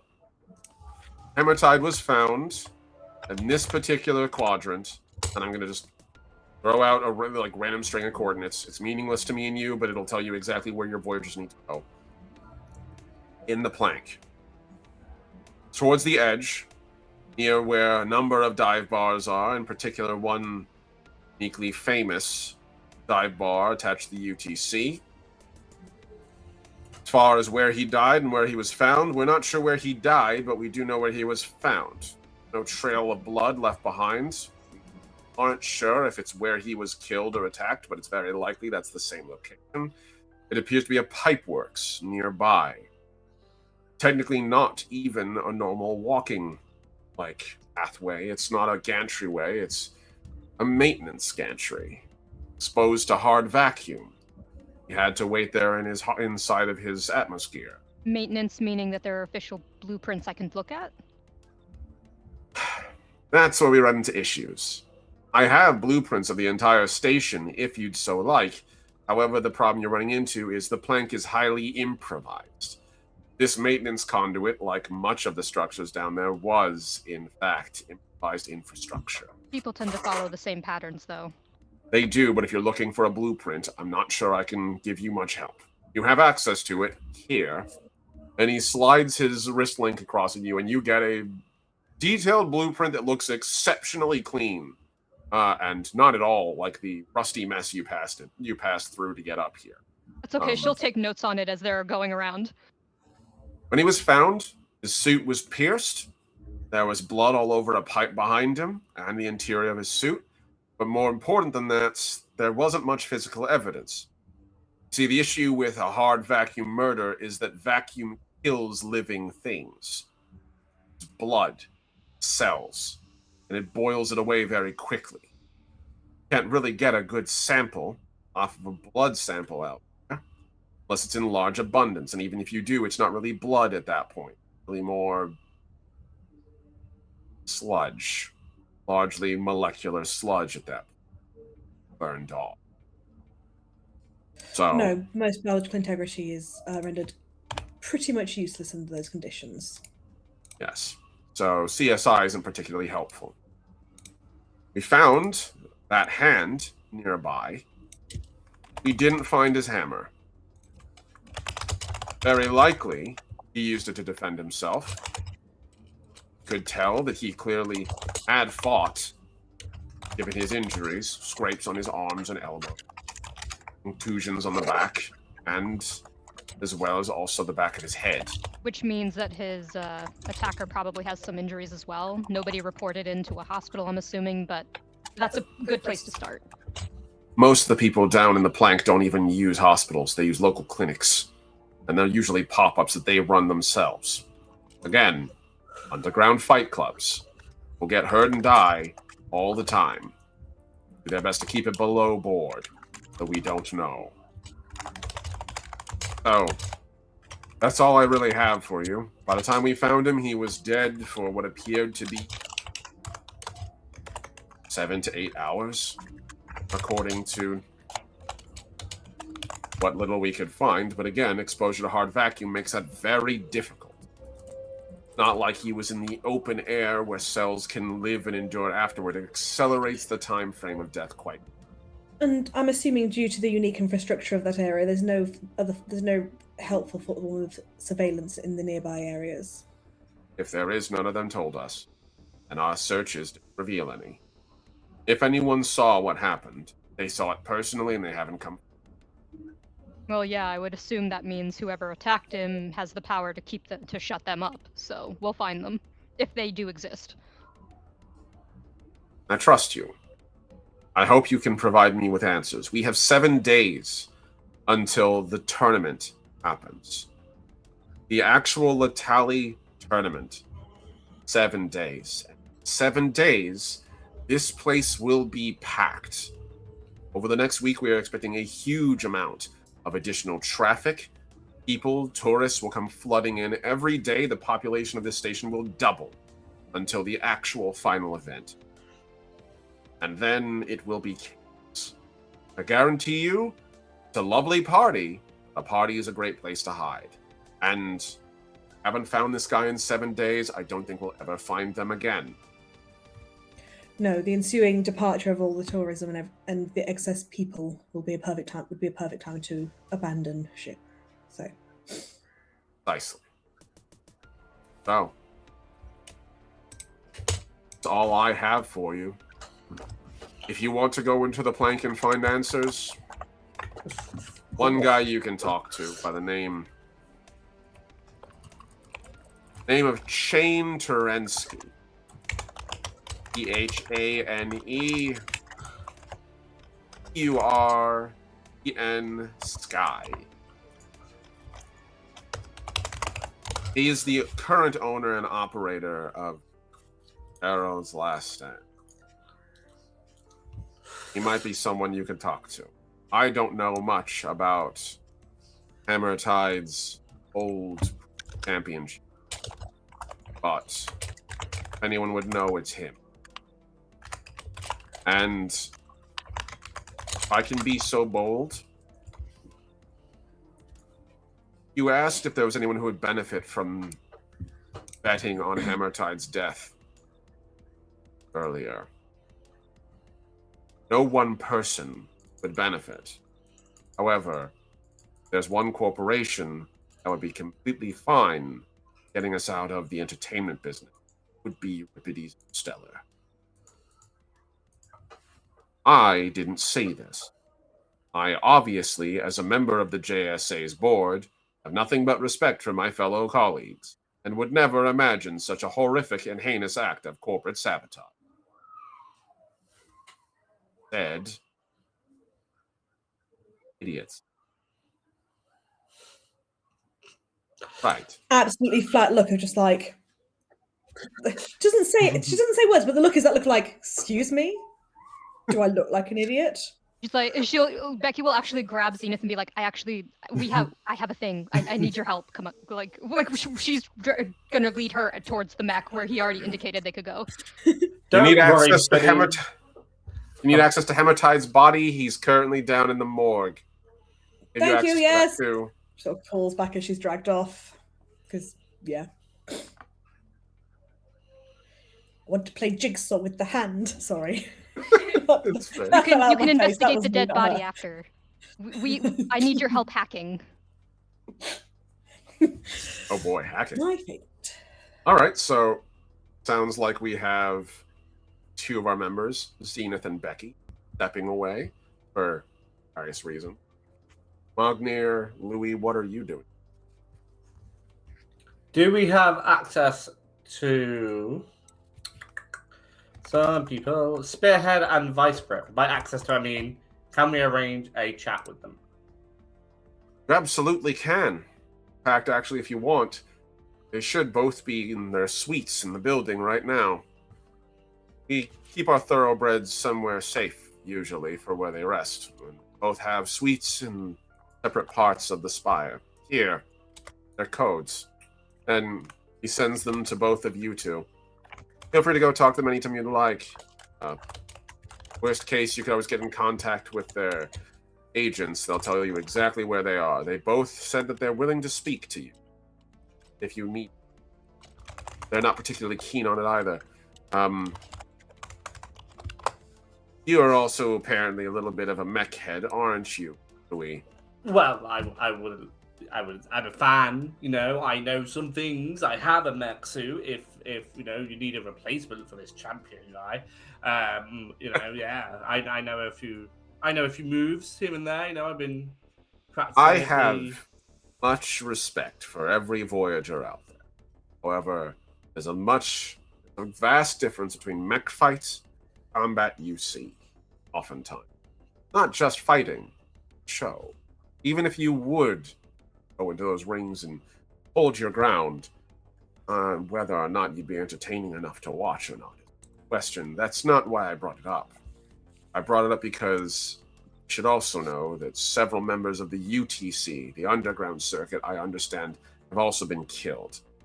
I don't know all the details about it, but if you're heading into the plank, ask after Richter and Avalanche. Great names. Great names. Yeah. Very hardcore. Louis, make me an intellect roll just off the top of your head. 1 second. I'm spelling the word avalanche incorrectly. And then just note bio break next chance we get. Just note bio break next chance we get. Yep, I'm down with that. Because I know we've been going for quite some time, and I was going to suggest it. My brain is short circuit. You said intellect, didn't you? Yes. I'll let you add a +3 situational awareness because you have a lot of knowledge in this regard. I do.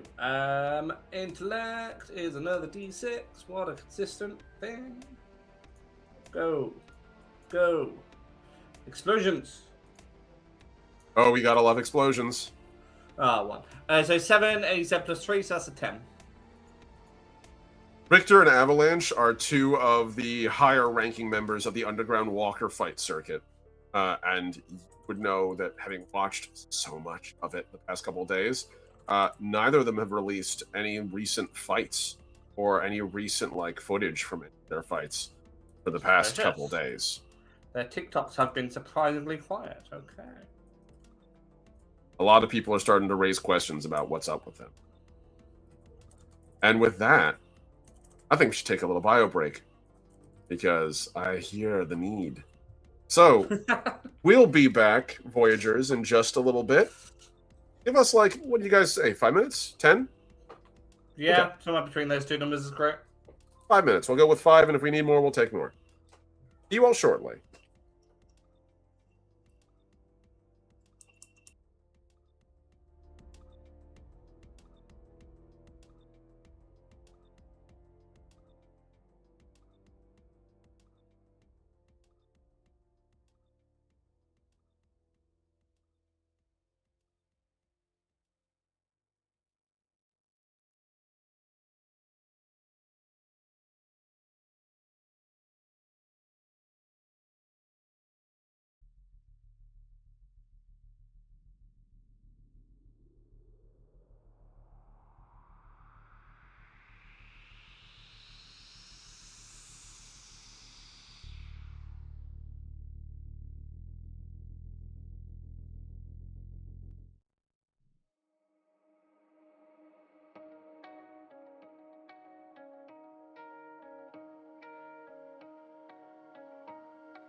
Hello everybody, we're about to return to the stream. I just wanted to take a very brief moment to thank all my amazing viewers out there right now.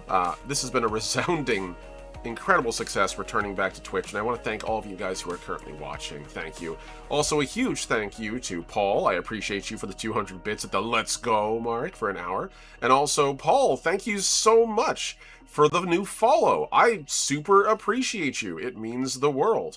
And also, on top of that, a huge thank you, as always, to my amazing patrons. I just wanted to say thank you. Oh, a different Paul. Yes, Paul STL. Thank you very much. A huge thank you to Paul STL for the follow. Thank you. And also a huge shout out, as ever, to my amazing patrons. At tier 1, we have the incredible JJ Cray, Jenna, Atlas, and Ampersand. At tier 2, we have Necronomus and Souls Rolls. Thank you guys for your constant support. And at tier 3 of Mossy the Mighty and Heinrich the Heroic, thank you both for holding the roof above my heads. It means the world. And for anyone who wants to see my webcomics, learn about Legacy, or any of the other things I'm doing, including my schedules on YouTube and Twitch, you can feel free to follow me at patreon.com/lastomnitect. You don't even need to pay to get access to my full webcomic catalog, as well as also a bunch of, my scheduling. Every week I post up a new schedule, so you guys know when and where I'm going live.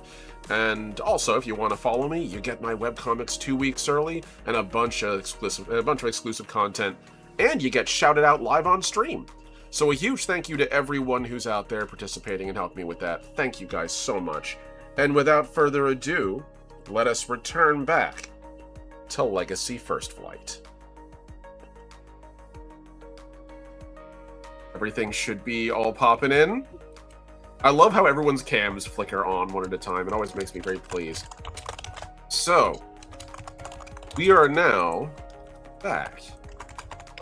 We're live, everybody. Sure, whatever you say, whatever you do, everyone's going to see it. So... Oh, shit, bugger. Son of a gun. Yeah, it's fine. It's fine. We're not PG-13 here. We're in the middle of a murder mystery. So, Someone got impaled. I keep seeing Olaf in my head. Oh, look, I've been impaled. Yeah. I've been impaled. I've been impaled. So, what are you folks gonna be doing? Is my next question.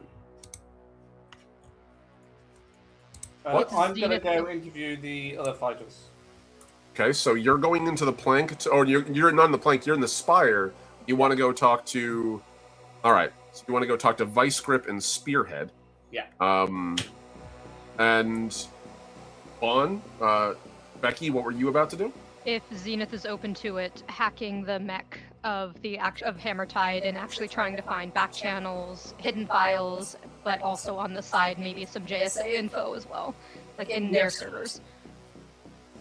So Zenith would be looking at general information that's being stored on it. If there's any signs, any sort of if these suits monitor any sorts of signs of life, to get kind of pinpoint shit a bit more with that as best she can. And then, yeah, see what back channels she can find into other places, because sneaky. Okay, so you two are going to be hacking. I'm guessing in the same place where, you're going to be investigating the suit is where it is? Okay, so you're both going to the garage. Magnir, where are you going and what are you doing? He was actually going to stay with the director because there's a few more questions he wants to ask him. Sure thing. Okay. So we'll pick up next then with Magnir. So we'll finish this scene with Magnir here. So you're still inside the room with the director, and for the most part, he's just kind of still chilling at this point. He's got himself what appears to be one of those energy drinks, but he's also grabbed about a shot of gin and just mixed it into that. And he's just sort of soaking that on his chest to absorb it through at the moment. Yarrow slowly turns to look at you, Magnir. Everyone else is sort of filed out, and you're in your hard suit and very visibly obvious that you're present. Yes, what can I do for you, Magnir? You hear as the front of the hard suit opens as he exits the hard suit. love the hardware there. I know I gave Louis, right? I gave Louis some shit about not having flair, but that is exactly the kind of shit we look for. You know we have to do what we can, as we're not exactly easily offensive or defensive. You're not wrong. I mean, I think our people often get a bit of a bad rep for being soft, but I would like to remind everyone, especially other clique, that it's the clique who rule the stars. Sure, the rest of the unions, they're important and relevant. The Acris have their big fleet, Humanity has all their guns and their mechs, the Anazali have their super advanced ancient technology, but you know what we have over all of them? 1 trillion individuals. No other species comes even close. We're 1/3 of the galactic population of ourselves. Sure, we might not have the blades and the teeth and the giant forearms, might not be able to survive getting thrown out of a building, or be the inventors of world-bending tech, but we move the stars. That has a quality all of its own. I get the feeling, though, you're not just here to jaw tackle about the fragility of cliquish life, however. Galactic scene. No. You said that you don't have his hammer. Yes, not with. And all you have is that you have you in the plank that you're not allowed to commit to. As Did you say that again? It sort of like got modeled down. I couldn't hear the sentence up table. You're a smart click. I'm sure you have contacts in the plank and would have heard rumors if his hammer had surfaced or if anybody had seen it. Yes. Yeah, if somebody had seen it, I would know. And I would reclaim it. As I mentioned before, Hammertide died without next of kin. Means, until we find his will, all of his goods are to be administrated by the new Letali Corporation.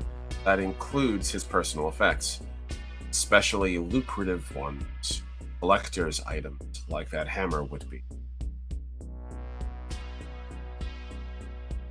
Very keen on getting it back, if we can. Even if we don't get to keep it. Hammertide was... he was a good man. He deserved better than what he got. With that thought, he sort of looks around, just the two of them. You say the Hammertide has been here on the professional circuit for a while, and as much as the PR says he's come up from the bottom and come from somewhere different, was there ever a different pilot for that mech? One that may want it back? No, not that I'm aware, but an interesting thought experiment.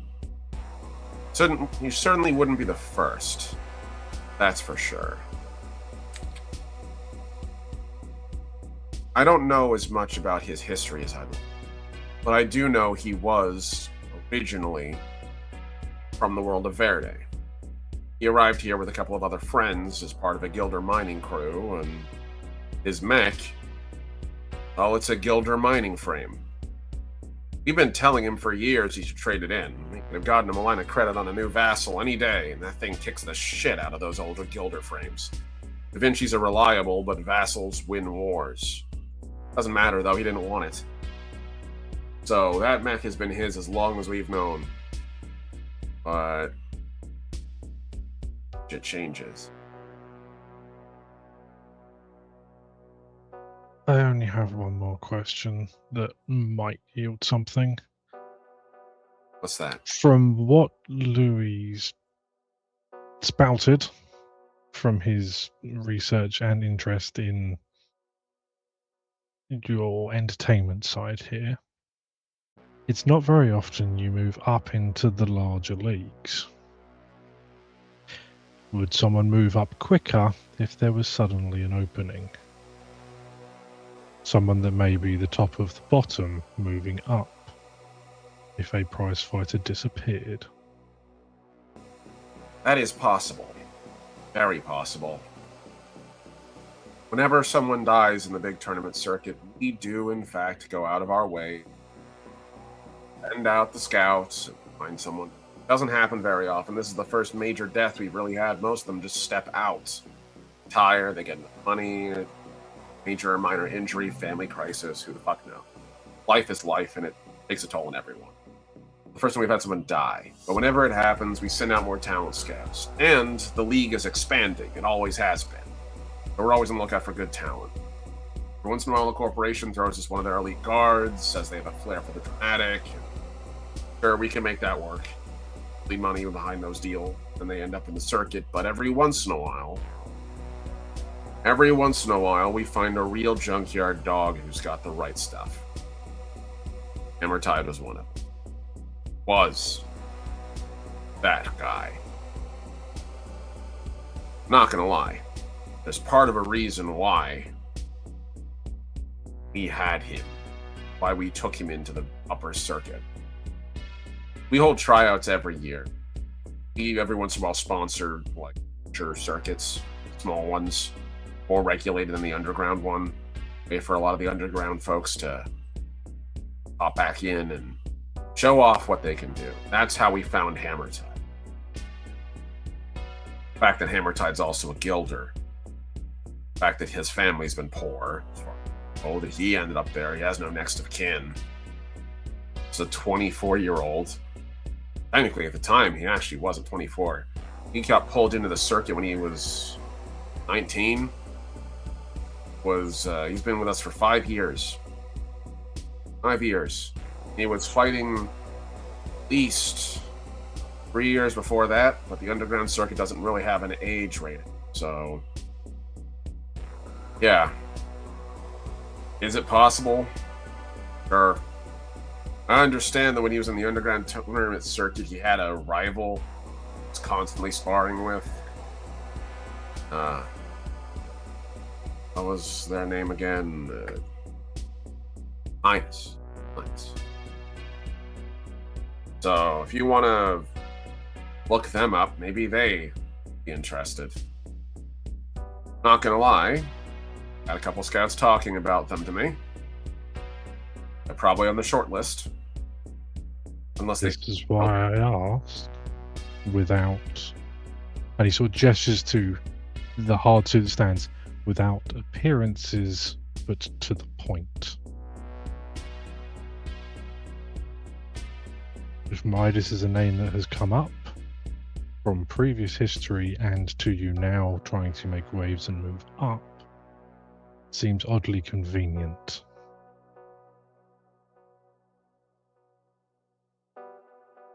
I'm trying not to spread rumors, kind of thing. A lot of bad blood between the underground circuit and the championship circuit. Poach their talent. Is.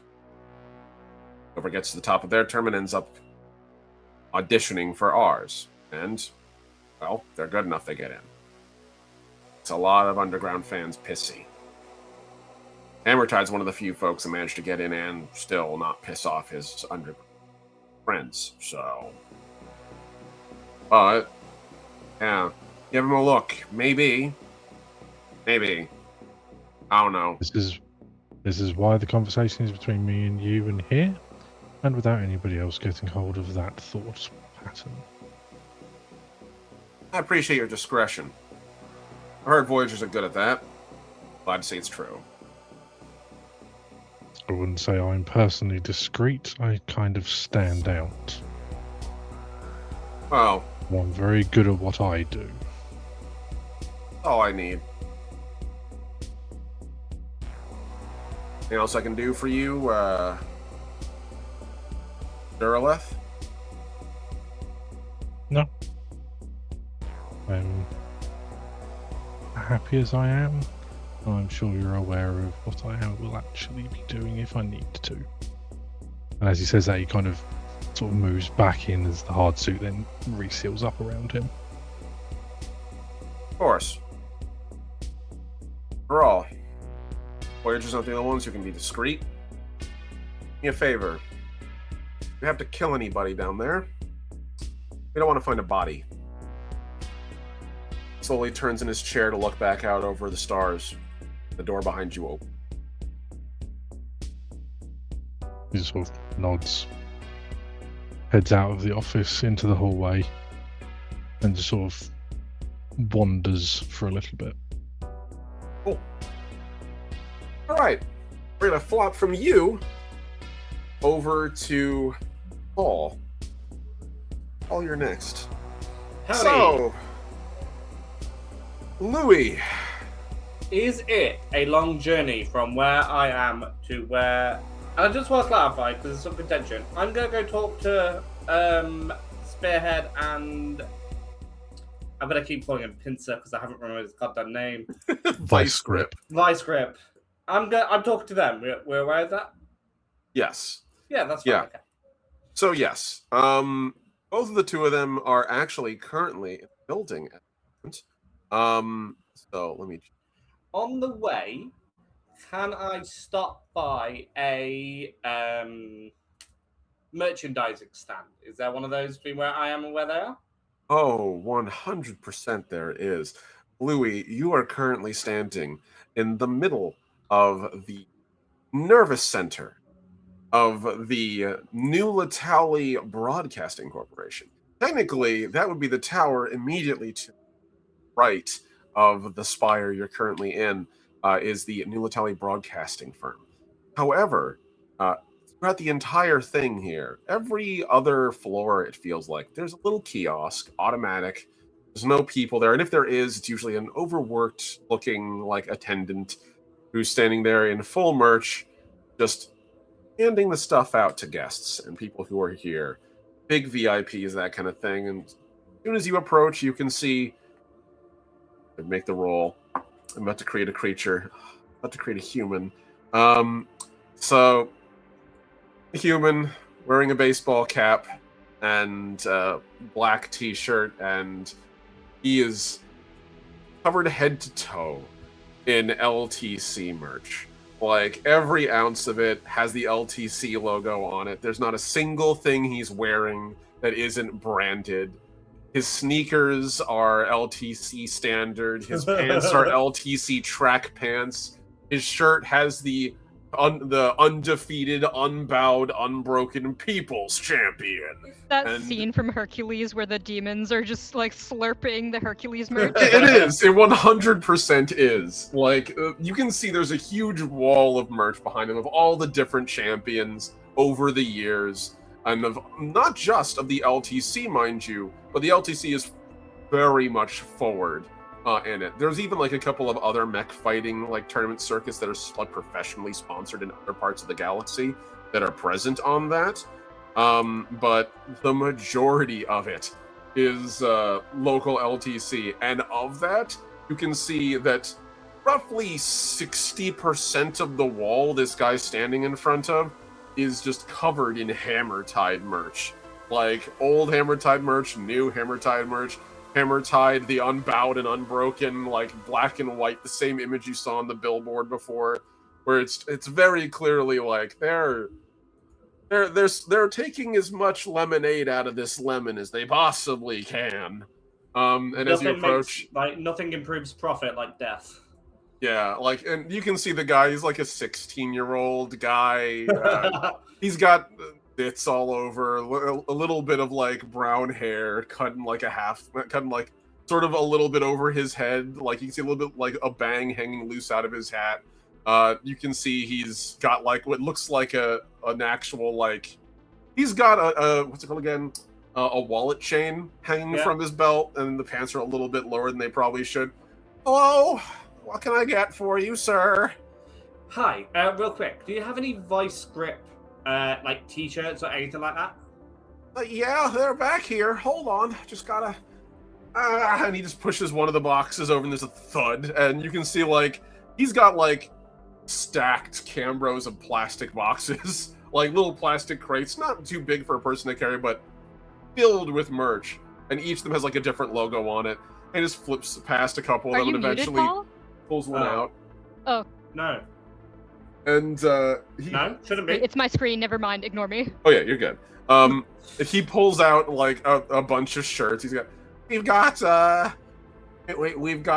foam spears. I've got a couple of baseball caps and different species. We got the Shrike accommodation, which might work for you with your uniquely shaped Sylvan head, and also a couple of shirts, including. Yes, nailed it. Yes. When I asked for a t-shirt, it was my fault. I wasn't clear enough.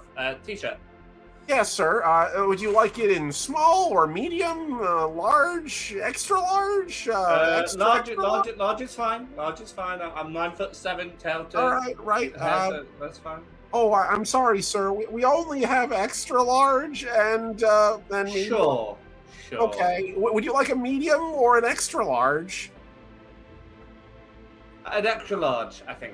Probably. All right, here you go, sir. And he hands you. Like, how do you run out of larges? Like, you've got a big fine, whatever. Yeah, they never get us enough larges. They sell out immediately, and then everyone asks for the larges, and they ask me to check in the back, and there is no back. It's a fucking cardboard stand. Anyway, in addition to that, we also have these lanyards here. Take a couple. They normally be on discount, but, like, everyone's getting Hammer Tide merch, so... Yeah, okay, great, cheers, appreciate that. How much do you need? How much is this? Run your wrist link, it'll charge it to your account. Oh! You see, like, there's a little ping on like, the holographic screen in front of him, and his eyes, like, widen a little bit. Oh! VIP! Free of charge! Also, here, you get a free cup! And he, like, reaches down and he pulls out this big gulp-ass cup, like one of these giant, like, refrigerated thermos things with a handle, and it just has Hammer Tide, the Unbroken. I'm gonna give you the money that I would have paid, because, like, we support human workers here. We don't allow robots to take our jobs, so just take a tip of, 20% of the free thing you give me, but with actual money. Also, this is way longer of a conversation I needed with you, good sir, but really, entrepreneurial of you. I'm gonna go now, though. All right. Have a great day, sir. And thank you for your generosity. Bye. That was cute. Yeah, as recurring NPC. I'll see you later. I love my ass. I love the difference that if Mognir walks past one of these places in his wandering and they try and do any of this, he's just going to tell him to fuck off. But then we wouldn't have heard that voice. Fuck off. So yeah, you walk on off. I'm going to change into my Vice Grip t-shirt and my casual clothes as I head towards the interview or wherever they're waiting for me. Okay, yeah. They're right now down inside of... There's actually a gym. So I'm going to say the first person that's available to meet with you is Vice Grip. That's convenient. That's whose outfit I got. Yep, exactly. There's Vice Grip, and the other one, Spearhead, said that they're willing to meet you within like 15 minutes. They just need to get out of their bathtub. So like right now they're kind of stuck. But the agent's like, he's taking his ablution, so be ready. So yeah, it's not that far. It's like literally the floor below you. And someone told them the cops were coming, and they were like, "You got to get ready." Kinda. So FBI knocks on your door, you're ready. Or you tell them to fuck off without a warrant is the proper answer. So, I want to remove all evidence. That's why I wanted a t-shirt. To remove all evidence that I'm any level of officer of the law, any Voyager identification. I want it gone. I do not want this person to know that I am the person sent to interview them, so to speak. Okay. All right, then. That's fair. So, if that's the case, I'm going to let you know, given what you're wearing, you would probably just look like your standard VIP visitor that comes here. Yeah. So, like, I'm not going to make you make an intellect roll. You're smart enough to know this. You've been watching this enough. Friends, family of, like, board members, stuff like that, big, like, name folks who get, like, rewards for working for the company for a while. every once in a while they'll get the VIP treatment and be able to show up and get these kind of like behind-the-scenes tours. So if you just like walk around on your own, you would just look like a VIP visitor that's sort of like slipped their handler and just like looking around. So yeah, that would work. So you get to the actual door, and like the gym itself, when you step inside, is this big, hefty chamber. It is like, the only real way to describe it is it's marbly. All the walls are like that slight off yellow marble, like off white marble. You've seen a lot of places with like a slight golden tinge because of the lighting around it. The floor is carpeted. The walls have basically person-sized mirrors everywhere. They're like the perfect like exercise mirror room. There's a whole collection of exercise equipment for many different species.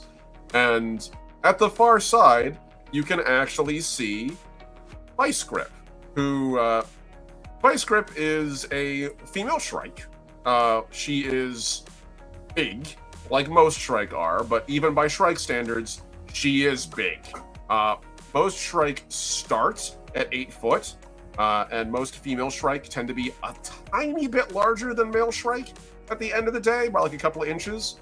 Vice Grip is like 11 feet tall at 95, which is nuts. Most Shrike get to 10 feet when they're in their like maturity phase, which is like 200 to 300 years old, and they can get even bigger if they get into geriatric, where they just continue to grow. She's achieved that size at what is effectively the equivalent of like young adulthood for a Shrike. And she's currently at the far end on what appears to be a weightlifting machine, and it like, you don't know what the numbers are on it just from this distance, but it's a lot of weights. There's no one else in the room with her. It's completely empty. And you just hear her going like, "Ugh. Yes, come in." Oh my god, it's Vice Grip! I cannot believe I have found you! Oh my god, I have been your fan for the longest time. Oh my god, this is an honor. Oh my, no, don't stop on my account. Like, oh my god, it has been a dream of mine to meet you one day. And I've got all your merch, and he shows off the Vice Grip t-shirt that he's recently gotten, but she doesn't know. I've got like all your merch. I'm so sorry. I am allowed in here. Well, I know the door let me in here at the very least. You're good. I've seen people like you wandering the tower before. Let me guess, someone's cousin, right? Ugh. You know what?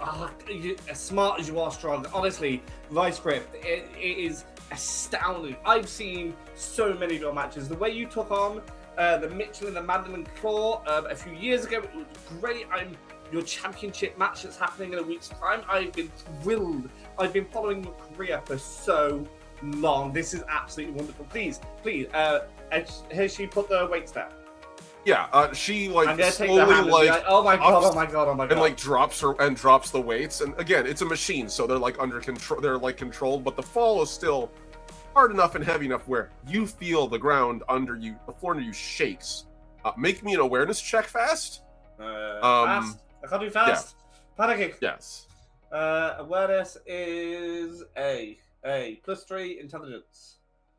Man, I need to start putting things in intelligence. Jesus Christ. I misheard that as 8. And I was just like, what? 8. I rolled an 8 for intelligence. Okay. So, let's see. Yeah. That's enough. To immediately see. She was at that point, she was benching about 900 pounds, which is, again, astounding, even by Shrike standards. That's pretty crazy. She basically was just lifting a person in a full hard suit as like her weight lift. And she steps out and just sort of stretches a little bit. You can hear pops. She's wearing like athletic wear, and it's very human-like athletic wear, hilariously, because of the way that a tank top sports bra works. She just sort of has a hole big enough for both her arms. And other than that, like, you said arms, I was very confused. Yeah, because she does have two sets of arms, 4 arms. Like most female Shrike, she has a bit more of an underbite than an overbite for her jaw, and she has a crown of like 6 horns that are all like curled slightly back, kind of like goat horns. and a whole bunch of like quills tied back. She is soaked with sweat and literally steaming as she steps forward. Right, little man. Well, it's nice to meet you. What's your name, if you don't mind me asking you? I'm so sorry. I'm all a bluster with meeting someone. So, like, oh my good lord, Louis. Sorry, Louis is my name. Hi, how you doing? Louis. Yes. Nice. Hello. And whichever arm she extends for me to shake, because I know there could be an awkwardness with forearms. We'll find out. Yes, yes, one of her hello. lower right Hello. arms. Yeah. Yes, pleasure to meet you, Louis. Normally you folks are accompanied by someone. Yes. I won't lie. So the person that was with me, they wanted to do a whole tour of the building, and I didn't really care. I just want to be here, talk to you. And listen, I don't know if you've heard of us, but I've actually started the Vice-Script fan club page, 372 followers at this point, and I've been telling everybody that I actually might have a chance to meet you. Do you think, and I know it's asking a lot, I'm really, really sorry, do you think you could answer some questions, maybe give me like an inside track? It would do me so much street cred, and I'm sure you understand. I'm happy to do so for a good. Thank you. Especially someone who actually wants to talk. Usually yes. they come in, they try to take photographs, and they post it on their pages, and it's kind of gross, you know? Just because I'm big doesn't mean I don't still appreciate a little bit of, hi, how you doing? What's your name? What do you like? Before they try to get in your pants. Right? I mean, come on. Yeah, no, yeah. You know what? Same. I understand completely. No, I just want to talk. Don't want to get into your pants. I don't think they'd fit me anyway. If we have time for a photo, I won't say no. But yeah, We just have want to know. time. A couple minutes before my minders come back. So yeah, hit me with your questions. Just be aware though, when they do arrive, I'm going to pretend as though as if you broke in. So, I'm not going to like have them arrest you. Okay, we'll I see you didn't on an invite interview then. Yes. 1 week from today, you battle for the crown of the year. Your main contender at this point is Spearhead. How do you feel about Spearhead behind the scenes and in front of the crowd? What do you think of Spearhead? Make me a negotiation roll. Or better yet, I'm gonna say, make me 2 rolls. A subterfuge roll, because you are absolutely lying to her face about who you are. And a negotiation roll, because the question you're asking is a legitimate question. Okay. Subterfuge is just intelligence with no modification. Roll to simp. So that is a 4 both times. 4 on subterfuge. And the other one was negotiation, wasn't it? That is a bit better. Willpower, that is. Oh, a D10. I can't do that. A D10, that's you. And a D6, because I'm feeling lucky. Where did my D10 go? There. I'm going to use a Mote of Legacy to re-roll my D10. I think You can re-roll the whole roll. So yes, by all means. Okay. In which case, I will do that then. That's a good idea. To go. I got 8 plus my. What did I say? Plus 2. So that's a 10 in total. Okay. And nice. All right. So she goes back to lifting one of the machines again. This one's kind of more of like a traditional up and pump machine, as opposed to where she was doing almost like a back lift before with one of her arms.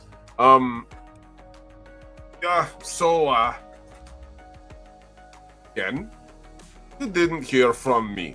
However, I will admit that Spearhead's a bit of a prick outside of the ring. I'm ultimately, as a person, I suppose, but he's not the kind of dude you'd go drinking with or anything. We have tried many times to invite him to. Just kind of fucks off after the ring. I don't know why. Try not to hold against him. As a fighter, he's fine. Dangerous. Got crazy reach with that fucking spear. Annoying as hell. But, other than that, I suppose seems fine as a fighter. Dangerous. Very skilled. Patient. Annoyingly relentless. As a person, patient. if he chooses to be annoyingly relentless and a little standoffish. Hard to get an interview with him, I would say. Harder still to keep an interview. But he does give off prick vibes. I hope you won't tell him that I said that either. I'm no fighter. I'm a lover, not a fighter. Thank you, though, for the inside track. That's I was gonna say I won't publish these, but I'm doing it for my fan group. So I'll I'll keep it a secret. Thank you for that. And listen, elephant in the room, Hammerhead. Hammertide? Yeah. Technically, the odds favourite for a week's time. Less so now. Have you released a statement? That's one way to put it. And this one is just between me and you. I just want to know how your brain works, processes these sort of changes of circumstances. As a prospective fighter in the distant future, very long after you retire, I'm sure. How do you deal with these sort of day-by-day changes? So, there's a brief pause as you ask that question, and Vice Grip lets the weights fall. Again, then just another crash as 700 pounds hits the floor. He stands there for a minute, sort of looks into the mid-space with her eyeless face. Make me a negotiation roll again. This one is... I might not get it. Negotiation is still willpower. Look at that consistency. 10, 6, 3, 4, 5, 6. 6. Their expression seems very melancholy as you bring them up. They were kind of quietly confident, or loudly confident. They had a very they have a very strong kind of I don't need your permission to exist kind of energy. And this whole conversation has been basically them continuing to work out in spite of the company health. But this seems to have gotten past that, ability to separate out. And as they sort of stare, you can see very real sadness expression. They're not fully crestfallen, but a little bit of it gets through the armored facade. Hammertide was good, man. I was really pulling for him this tournament. I wanted to beat him, of course I do. Doesn't. But I wanted to beat him in combat. I didn't leave House Vrax looking for a combat to have it end before I could. Our last match ended with Hammertide offering effectively a gentleman's ending to what would have been a relatively humiliating match for me. And I haven't forgotten it. Hammertide is the kind of man that fame can't change. And that is a very rare kind of person. I mourn his death. I hope I win. I would prefer to win. But I would gladly lost this year if he could still be here. I'm in awe at your grace, humility, probably not, humility, and poise in moments like this. I do have 2 more questions for anyone comes that's going to throw me out and put handcuffs on me that isn't you. The way you spoke about Hammertide, was there any potential for romance outside of the ring? Okay, now you're going a little far, small man. But I can be real with you. No. Hammertide was... What is it that... all the humans talk about it? so many words for it. Aromantic? Aromantic, that's the word. Not an ounce of that. He was a friend, and I believe he was ace as well. There's a history there I never dug into. I didn't want to dig into. Well, incorrect to do. And again, not everyone can handle this much. And she shrugs with one pair of arms as the other pair of arms bench, like, again, 700 pounds behind her, over her back. Is little intimidating for most non-Shriekish people. And I get that. But no, there wasn't. He was a good man. We had many fun drinking nights. At the bar, throwing darts. They even arm wrestled me at one point and ended up in a cast. I'd say you should ask him, but I'll try. Final question, and I don't want you to. I don't know how to end that sentence. What don't I want? I don't want you to think I'm just curious about your friendships, like I say, with Hammertide. There are people talking that I've spoken to, other fighters saying that you were the last person that most people are aware of to see Hammertide alive. There's some water cooler talk amongst the other fighters that might be true. Like, do you have any opinions or thoughts on that? Like, how likely is that true, basically, is what I'm asking. their expression as your sentence goes on begins to darken a lot. And it goes from friendly and warm to piercing is the only way to describe it. Shrike especially can gaze at people in a way that literally makes you feel like you're being seen through, and you can feel the vibration of her melon focused on you as her echolocation cuts through you. She's literally staring daggers at you. She leans down, crouches down to get onto your level, and it's horrifying, the size of her. You realize even with as large as your head is, she could wrap her jaws around your entire head and close them and sever it off. Probably a little issue. And as she leans down, gets very close to you. All right, little. This part is real, and it is for you. But if you wish to publish this on your blog, you can too. I don't know who the last person to see Hammertide alive was. Maybe it was me, but that would have been days ago, before his death. It would not have been me. But if it was, if anyone were to ever assume I'd hurt that beautiful man, I would kill them outside of my neck. Do you understand me? Yeah. Good. Big fan. She slowly straightens up and then grins. All right, now get out of here. Because,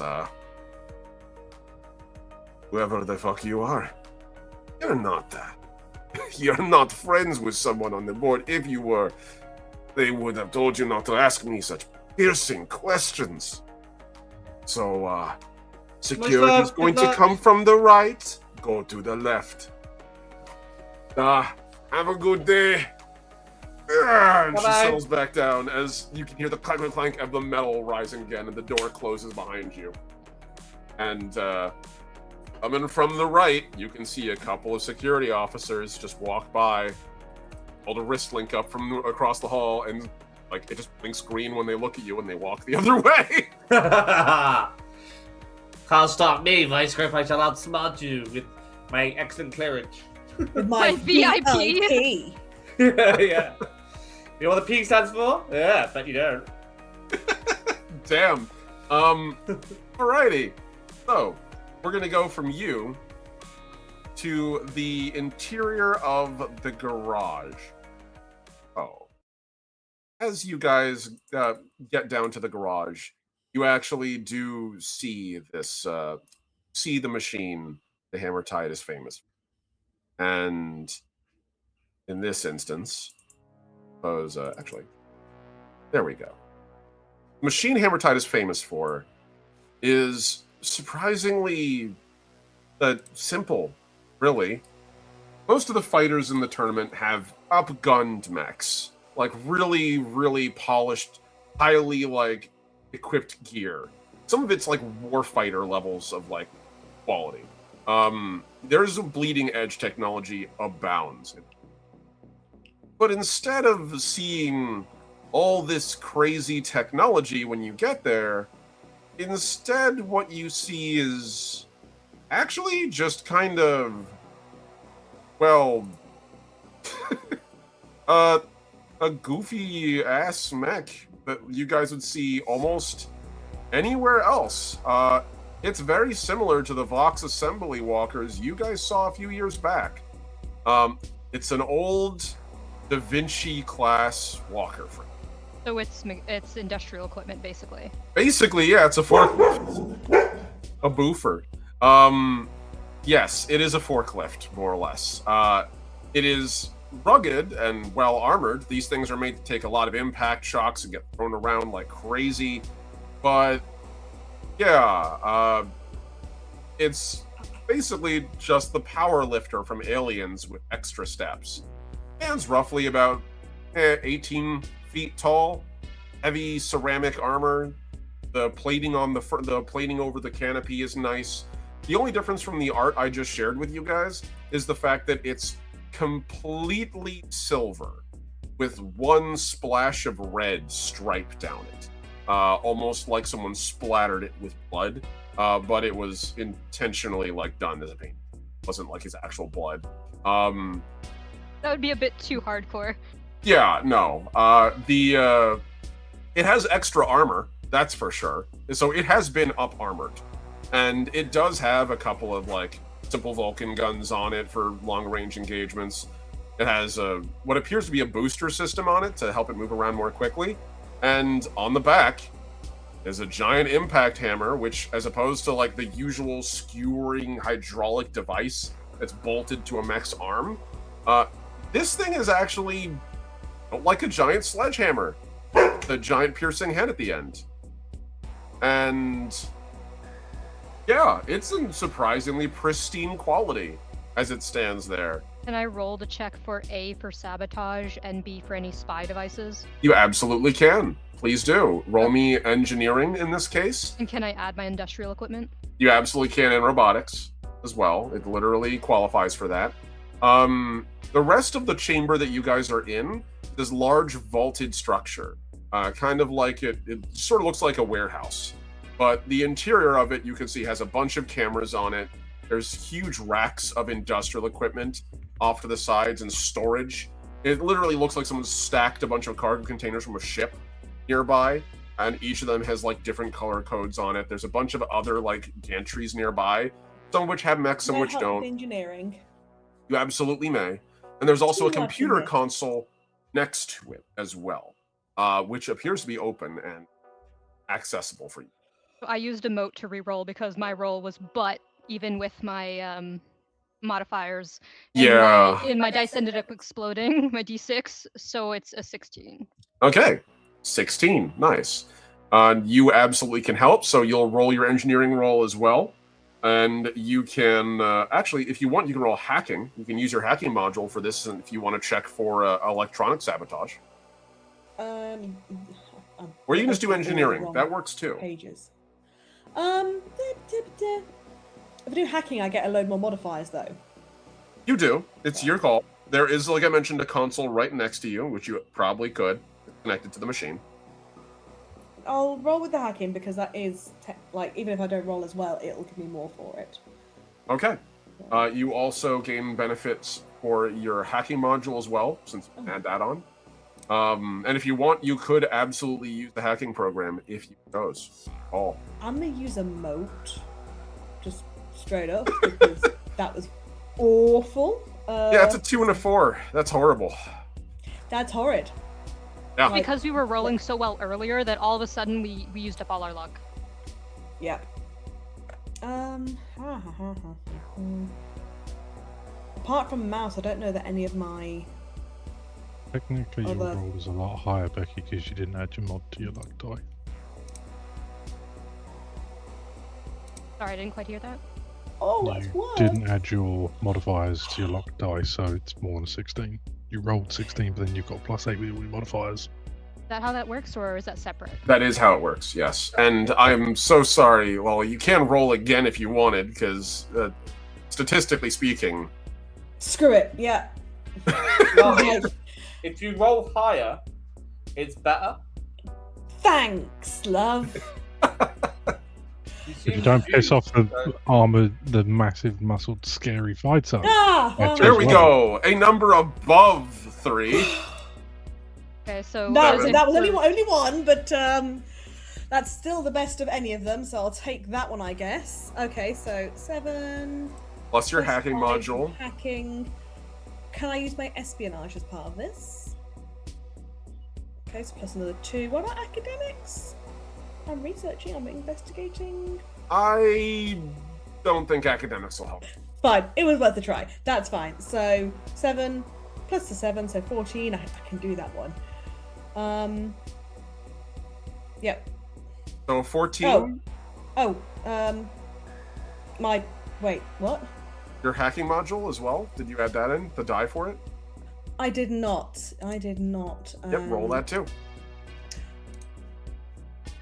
Just check what I'm doing. Would this be classed as intrusion that I'm doing right now? It absolutely would be classified as intrusion. If you're using, even if you're not using a program, you could qualify it as intrusion. I don't think you're trying to make the mech do anything. You're just trying to get into it. No, I'm just nosying. Yeah, that's That's intrusion fine, by which means it's- definition. That's fine, which means I get a D8 instead of a D6. I've got Go. 6 for it. I'll take it. So 14 plus 6, 20. I can do that math. That's perfect. And because you're helping, you're the first person to help. It's halved, so that's 10. The Your roll. whole So 10. Vaughn, I would be a 24 with modifiers. so 24 becomes a 34 after modifiers between the two of you. So you You scour wish to know over. all the things. I would dare say so. For starters, this is an unopposed roll. The machine is not manned, nor has it, from as far as you can tell, been in any way kept from you. Becky, as you look through this machine's physical form, as you go over it, the fine-tooth comb, it is highly maintained. Every component part of it is kept in pristine condition. You know that because most walkers, when they're used, there's little bits of wear and tear just naturally occur.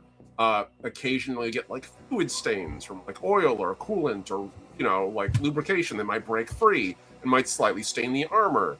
Rust can occasionally build up, oxidation, paint chipping, small impacts. This mech has none of those. At least none of those as of late. And all of the component parts of it, even the joints themselves, which normally there's a little bit of goo buildup in them. If you ever seen the interior of even a well-oiled engine, they'll still get crud around parts of it where just oil dries and meets air. Everything is fresh and clean. There's not even gunk on the joint. This was very clearly routinely maintained and almost never used. However, the big asterisk on that, Becky, you notice that a lot of these parts appear to be designed somewhat interchangeable. The armor plating is designed to come on and off and be replaced at speed, so it's entirely possible that as you look at the rest of this, you realize being a gilder frames are built from top to bottom to be replaced at speed. So if an arm breaks, you unscrew the old one and put a new one on. When you look closely, you can see the only part of the mech that has wear and tear is around the torso. And it's namely where the shoulder joints socket in and the waist joint sockets, those are slightly stripped from being replaced so frequently. Now, we turn over to the other side of it, which is where Zenith, you notice that this thing has been maintained immaculately and routinely. You get into its systems logs and you see it seems like it's literally serviced at least twice every 4 days. So once every 2 days, this thing gets like a full top to bottom like inspection and replacement routine. It gets its computer systems scrubbed and maintained, which makes sense. This walker is basically more or less a seat for a VR tournament, and so they would want to make sure the programming especially isn't tampered with. A person's consciousness is being pushed through. So they don't want someone to, we don't need someone to get lawnmower manned in the course of this tournament. So as a result, that's incredibly well maintained. However, you also notice when you compare that log to all the other maintenance logs that are in this garage, which you can access from the terminal that you're in, this mech gets repaired twice as much as anybody else's does. Everyone else gets maintenance calls once every 4 days, because these mechs don't usually leave the garages. Usually, again, they're just sort of showpieces, a machine to be scanned into a VR environment, and then all the rough and tumble happens in the VR. The only real time they move is to go in and out of the tournament itself, like enter the arena and do showboating for the crowd, and then they go into their little VR pod, and then they appear in the virtual space, projected in front of everyone on a, what is it called again? Ferro hologram. So like a Magneto Ferro hologram, so that they can feel the impacts and that kind of thing. But the person and the machine don't get physically damaged. So repairs constantly seem weird, especially the ones you're looking at, where it seems that this mech has its arms and its legs cycled routinely. You've been going to underground fights. Is there any sort of clear, or any sort of marks that anything that demarks out when these are being replaced? Is it just wear and tear, replace, or is there any notes of like, oh, this sort of damage, that sort of damage, this happened, that happened? Whenever there's a replacement, it simply just lists. It simply just lists component swap, and usually it'll only show who requests it. So, like in this particular instance, you can see that half of the requests for maintenance were done by New Letali, and the other half of the requests for maintenance were done by Hammertide, in this case, Jericho Ritchie. So, that's really all you got there. Is but it all the same? Like, is there been any variations, any changes on the parts being used? So, like, any change in manufacturer, anything like that? So, no change in manufacturer. But what you do notice is that the parts that are swapped, it has a serial number for those parts usually. And that serial number differentiates individual objects, like not just the make and model, but also like the individual part. And what you notice is the new arms that get swapped, it basically seems like it swaps a pair of arms. There's new arms, and those new arms always seem to be brand new numbers. But then they swap to older parts, which you know that they are because it's the same exact serial number. So he's cycling back round the previous ones then? It's not just that, it's also the armor plating as well. All of this appears to be like stored on site, actually, in one of those containers nearby that's registered under his name. And again, it's not uncommon. A lot of these fighters have alternate kits for fighting in different environments, and they scan the mech in. So if you want to fight underground or underwater, you need to have the conditional equipment for that. So they have option works that they swap in and out of for fights, especially at this level. And it's just listed as another options works pod. But it's there. It should be like 30 feet to your right. And I would like to look at those. Yes. Yeah. Obviously, explain this to Becky, and they're like, yeah, like she'll join in. It looks like they are going to be they are stored over there. I feel like she'll look over, and Becky's already like, yeah, like, ooh, new parts. So Tide pods are all the same exact color. Hammer's Tide Pods are all in the exact same color scheme as his mech, which is pretty easy. Again, silver with a single red stripe. And it has all the same like logos and stuff strapped on it. He doesn't have many logos on his mech. In fact, actually, he has none from what you can see beyond the new Letali Tournament Circuit and his own personal icon, which is literally a fist holding a hammer in a red circle. It's very, very Soviet-esque imagery, if I'm being completely honest.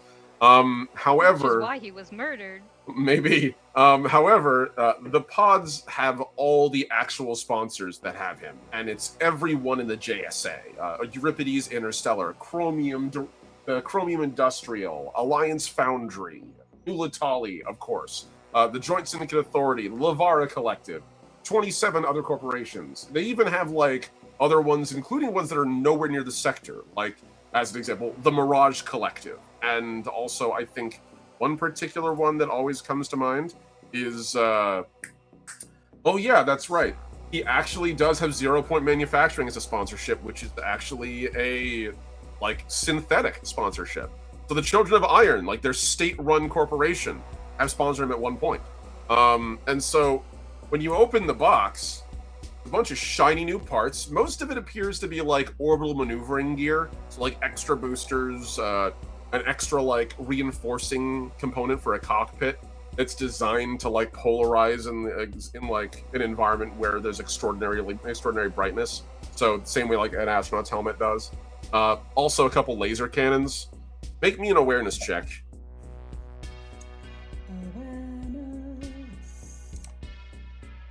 Button. Both of us or just her? Both of you. I want both of you too. You're both. I'm presuming you're both picking through this. Oh yeah. Giant container. I'm replacing mine. Oh, you do yours first. Now Okay. I get now I get that roll. That sort of roll. Bloody There hell. you go. That's a 19 before mods. I'm willing to let you add your espionage to this awareness roll as well. Becky, you can add your. I'm replacing my roll with the Child of Tomorrow. 13. Oh, 13. Okay. 23. So 13 to 23. Okay. So, Becky, we'll start with you. You rolled a 13. The amount of like equipment on display is pretty impressive. Most of the laser weapons are from 0 Point Manufacturing, from what you can tell. Which is odd. They usually don't do laser weapons, but they appear to have made an exception for him, as well as also some of the orbital maneuvering gear, all theirs. However, you notice at the back, there appears to be like just a whole like wall of tools, and those tools are severely well worn. They are all like replacing equipment tools. It's all like rivet guns and pneumatic drills, stuff like that. Pneumatic ratchets designed to quickly swap bolts in and out. And like, you can see that those tools are so supremely worn because they've been used so routinely. You normally don't see a pneumatic ratchet, like, in triplicate, the exact one, and one of them has been burned all the way through. You can see, like, the motor has literally sort of exploded out of the side at one point, and the other one's so worn that, like, the ratchet itself is basically just a circle inside now. There's, like, no hexagonal, like, filing left in there. The final one is relatively new. But, like, the wall is very heavily used. And this is where we turn over to you, Zenith. You see everything I just described, but the wall that Becky's looking at, the tools that Becky's looking at, are hanging on a pegboard. Not uncommon. Which, you know, anyone who's ever been inside of someone's garage where they own a lot of tools, they have pegboard, they have little screws in it, and they hang their tools up on it. Usually, that's against metal. However, appears to be a hinge on one side of this. And you reach in to sort of grab one of the screws that has no tool on it, and you pull, and the whole thing opens forward like a door. And behind it, you can see an entirely new, quote-unquote, a other set of arms and legs and plating. All of that has been severely beaten. It is it shows all the wear and tear of mechs actually being used. There's a lot of scoring, scrapes, dents. There is a set of hands that appear to have had like many of their joints replaced, and they all have like a little oxidation and grip on them. And the legs themselves appear to have been replaced a couple of times. Becky, just a glance at that, because I'm presuming you are following Zenith as you see this. You can see one of the knee joints literally has a hitch in it from how often it's been used. Like, it actually has like a little limp. You can tell because there's like a little crack in one of the cambros that secures it. And so, like, I think you found the actual, like, real parts of the actual and also at the very back, there is a hammer. It is not the full, like, the person-size hammer, but another of the people hammer.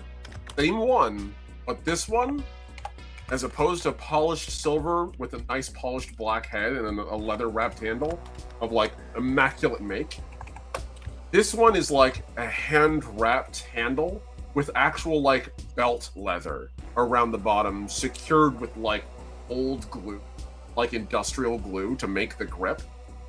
The handle itself is, like, a little bit rusty in places, and the head itself has been dented several spots.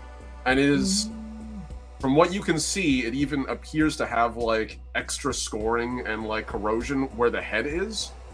This is the original People's Hammer from when he used to be in the underground circuit. Quick, scan it as a murder weapon. Love that child, like, steal it! This is the mech's hammer, not his hammer. Correct. It's not human scaled. Now, I will say, given your incredibly high rolls here, Lolly, I can say... Oh yeah, we have neighbors moving. I was just like, what is that? That's our neighbors. So there is a spot on the pegboard, backside of it, in the secret compartment, that appears to be the right. It's like it has that like slightly lighter color behind it, a silhouette of what would be a human-sized hammer, but it's not there, not currently. Can't hear you, love. Oh no, that was intentional. That's me behind the scenes, just like, oh my god, oh my god. Okay. Panicked. Yeah. Okay. Seems someone didn't like to give up the underground. Guess we, find the hammer, find the murderer. Well, theoretically, yes.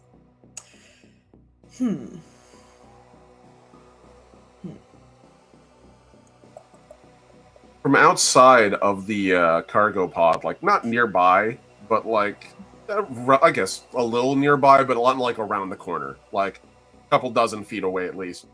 You hear one of the officers, like one of the security officers that was like standing at the door when you guys came in. Hey, you guys all right in there? Need any help? Fine, thank you. Go distract him. I'm going to close this up. We'll come back and investigate it later. I think this should be kept on the down low until we have more information. Becky puts a thumbs up and goes to talk to the guard. Random guard? Yeah. It's like, distract the random guard! Zena's going to be like, right, grab as much info as she can off quickly, and then be like, right, I'm coming back to this later. Okay. Make me one quick hacking roll, one final time. You can use your hacking module, and you can, in fact, use intrusion. Yes, espionage counts. Fuck yes! There we go. Yep. There we go. Woo! 2 explosions. I'll still roll my luck dice because... I'm just saying, I think my advice helped, okay? Like, You did. Roll better. 12 and 1, so we're at 25. Yep. I'll roll the software as well, plus 6. So 25 plus 6, numbers. 31. Thank 31. you. Yeah. Plus 5 for my hacking. 36. 36. Plus 2 espionage. 38. 38, please. Yes, on me. Yes. Okay, so as I would like to metaphorically own this. Yes, as you're leaving, you realize that even though these mech parts aren't attached to the mech, your wrist link can power them up enough to get a complete scan of their internal systems. Yeah. So you basically just like literally go through, just go plug, clone, and like one at a time. These parts are so old, you actually have to use a wire from your wrist link, plug it in. These old chassis like are made originally. Like these old Gilders frames are about at this point actually nearly 500 years old in terms of like their original inception.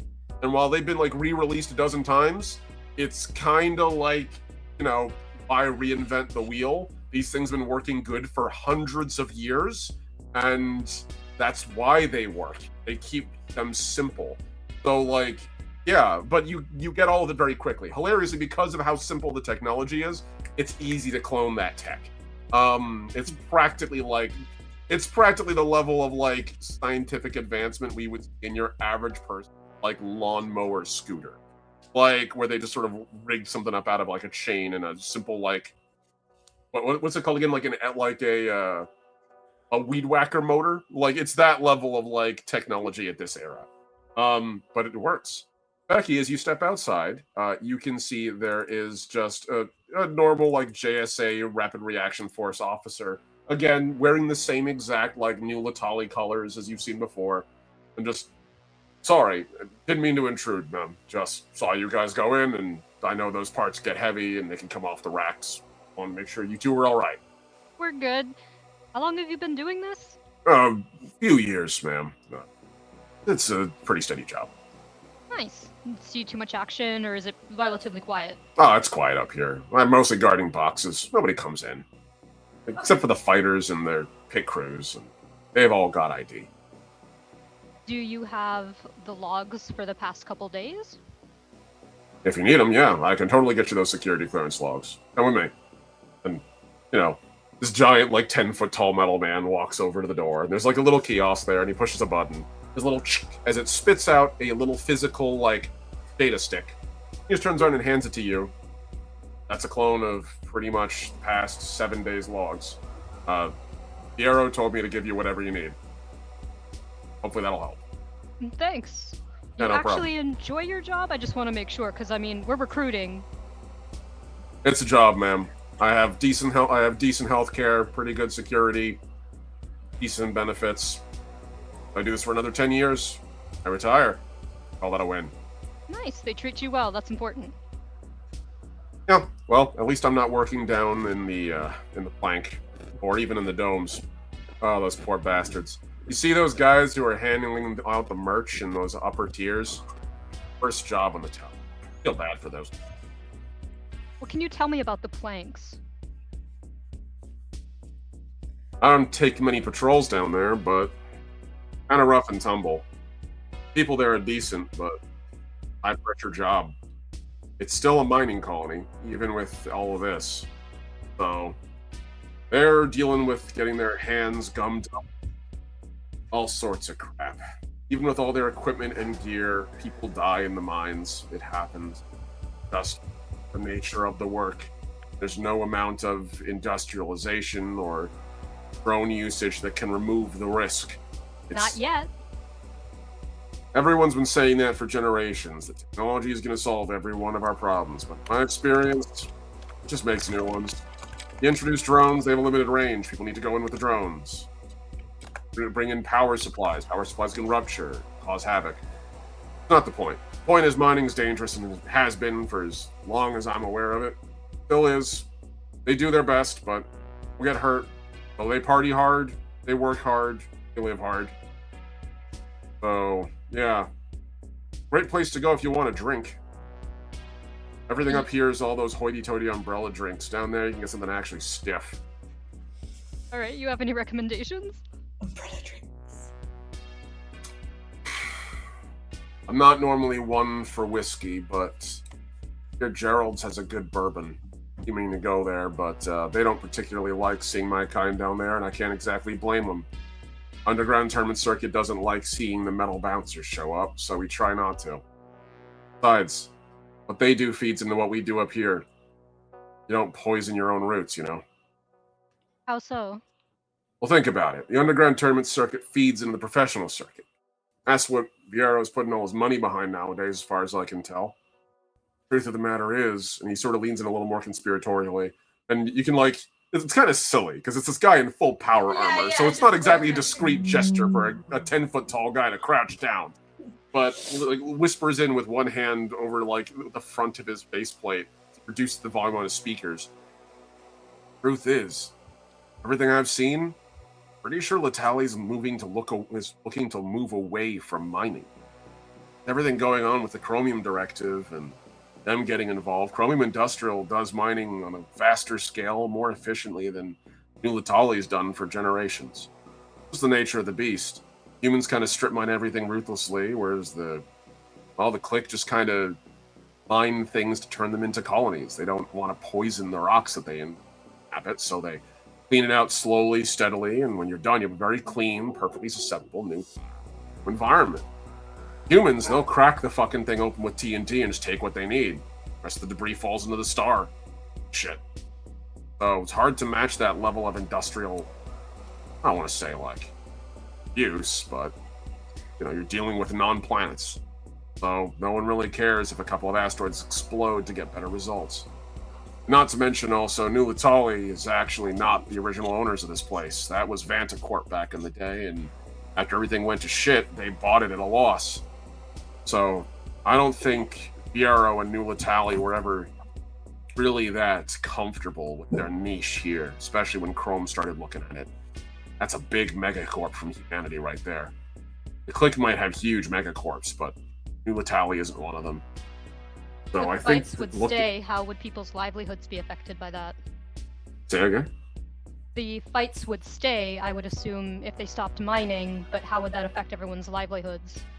Oh, the fights would be the only thing. I think Viero's looking to turn this into an entertainment thing. Broadcasting is their whole thing. That tower, the one right to the east of us, the third one, call that one the antenna for a reason. It's the hub of pretty much all the broadcasting in the entire sector. Euripides likes to pretend they're the guys in charge of all the entertainment, but they're in charge of live entertainment, actual travel.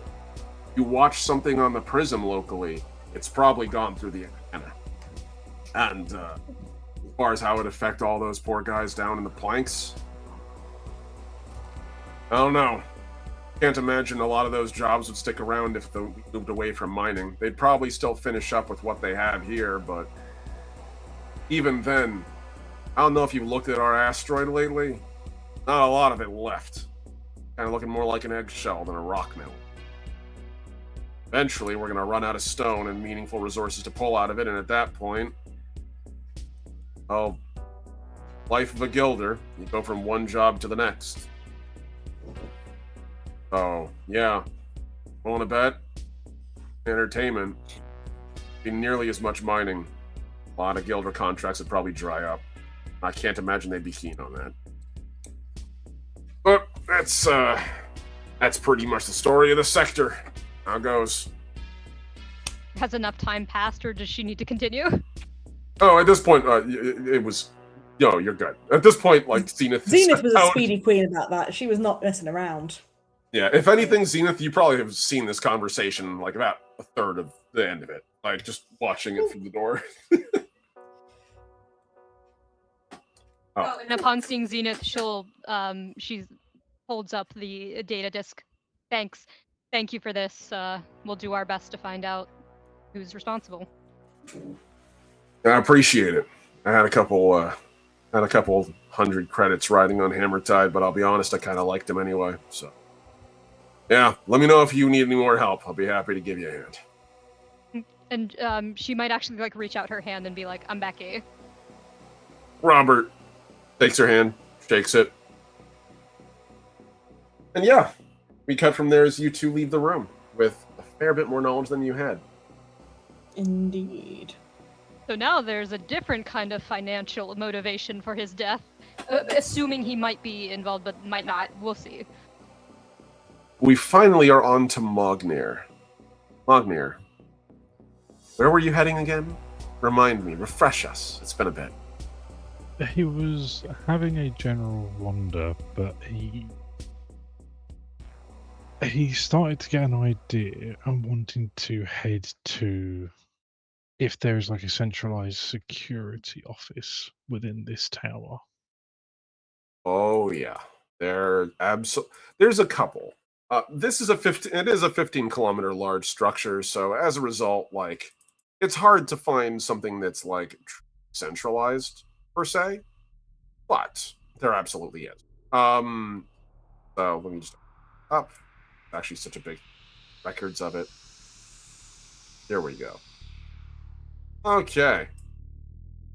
So, as you're like, you can find a security tower, just like a security series of rooms. Most of that is actually going to be of the three towers. There's the tower to the right, which is the antenna, and the tower to the left, which is primarily involved in like contracting and commercial work. That's where you actually get almost all of like all the Gilder contracts go through there, as well as also like the mining hub of the sector for the Letali Corporation goes through that. But the central tower is the nerve center. So all their security feeds into the central tower.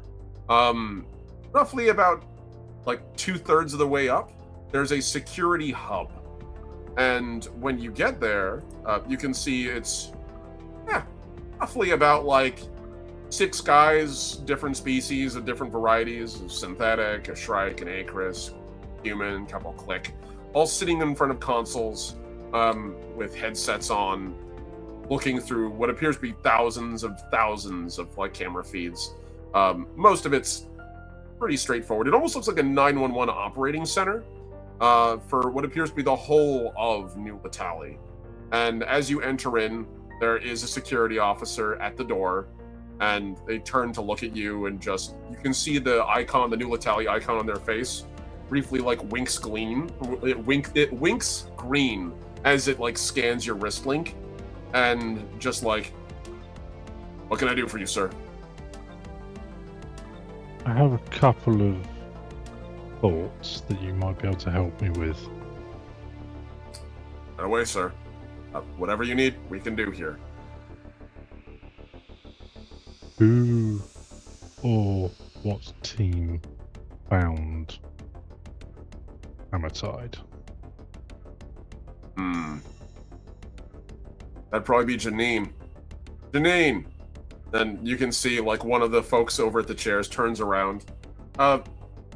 Yes, sir? And you can see it's a woman with a relatively short bob cut, mostly, like, platinum blonde, very clearly been, like, bleached several times over, and has, like, a blue streak through the whole thing. She's wearing relatively, like all of them are wearing, like, relatively neat uniforms, like, well-pressed.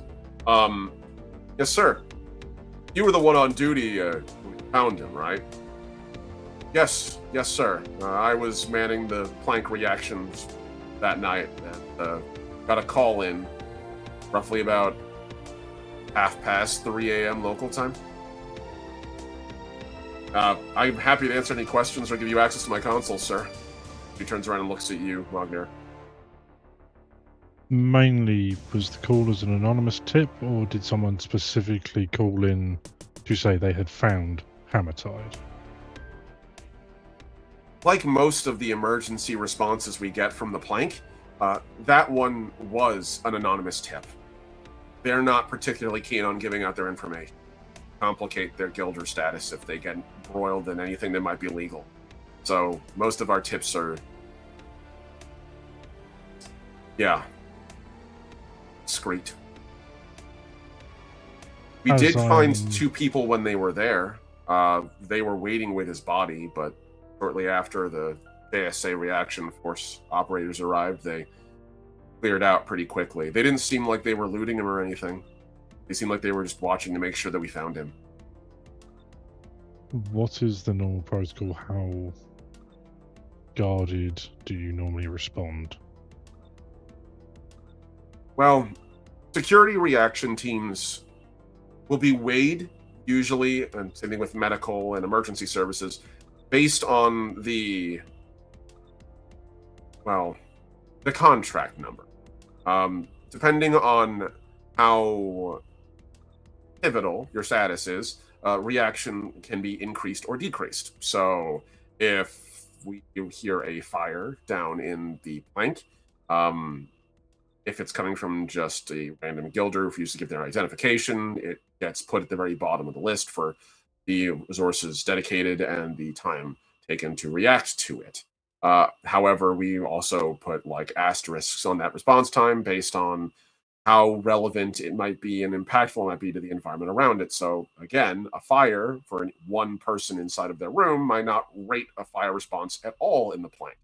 But if it starts spreading or could pose a risk of spreading and causing more structural damage, then yes, we will send a fire team pretty quickly. For murder, we'll usually send one rapid reactionary, if not two, but only for registered citizens. Guilders often have their own security, and we might just follow up with them afterward if they've already gotten themselves on it, which normally they do. Hammertide is, however, was a VIP of the New Letali Corporation and rated the highest response. So we sent about 20 rapid reactionaries down to find it. It would have probably been more soldiers entering the plank than has entered it in about 15 years, if I'm being honest. Not surprised they were scared. There was no resistance met, other than no one blocked your paths, no incidents reaching the body? Just time. The plank is massive. It's as wide as the tower is tall. And unlike the tower, it's stacked many layers thick. So it can take a while to get to somewhere. Also, it's labyrinthian under there. But to get to him, they went quickly as they could. It also must be said that when rapid reactionaries react to a VIP in distress, they oftentimes will categorize terrain as an optional consideration.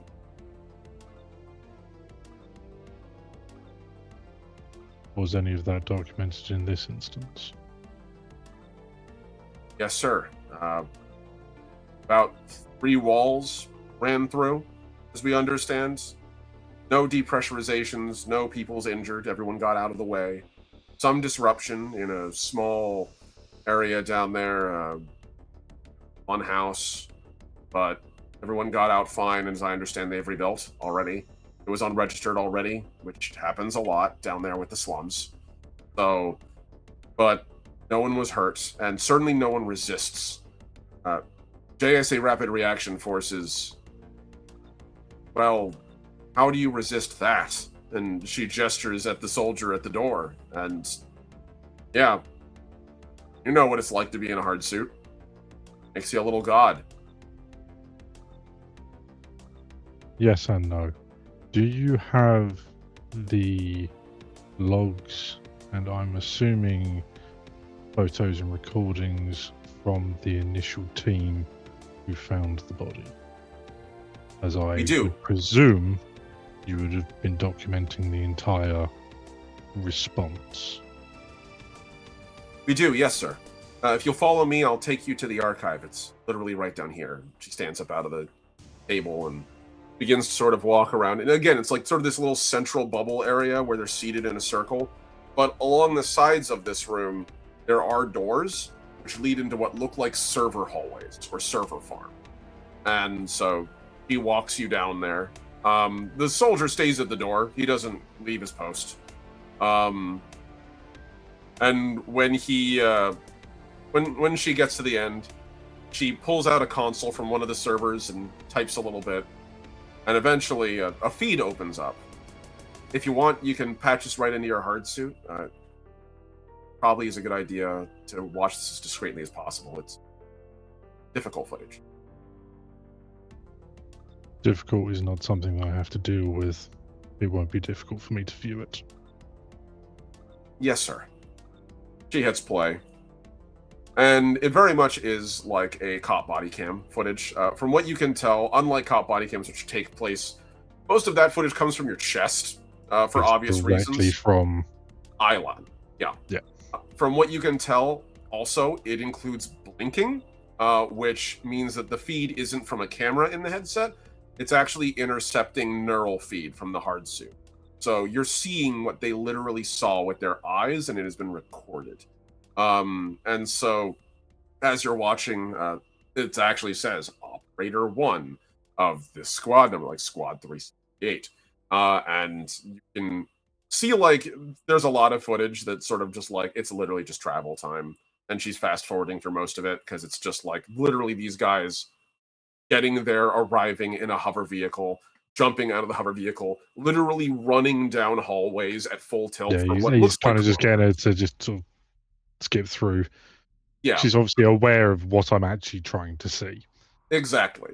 Eventually, there's a part where you can see they literally run through a wall, and there's a brief, like, less than a couple of, like, quarter seconds, like a person going, like, and then they're past them, and then eventually, it shows what you're looking for. It's the footage slows down again, and you can hear the voices of the soldiers, the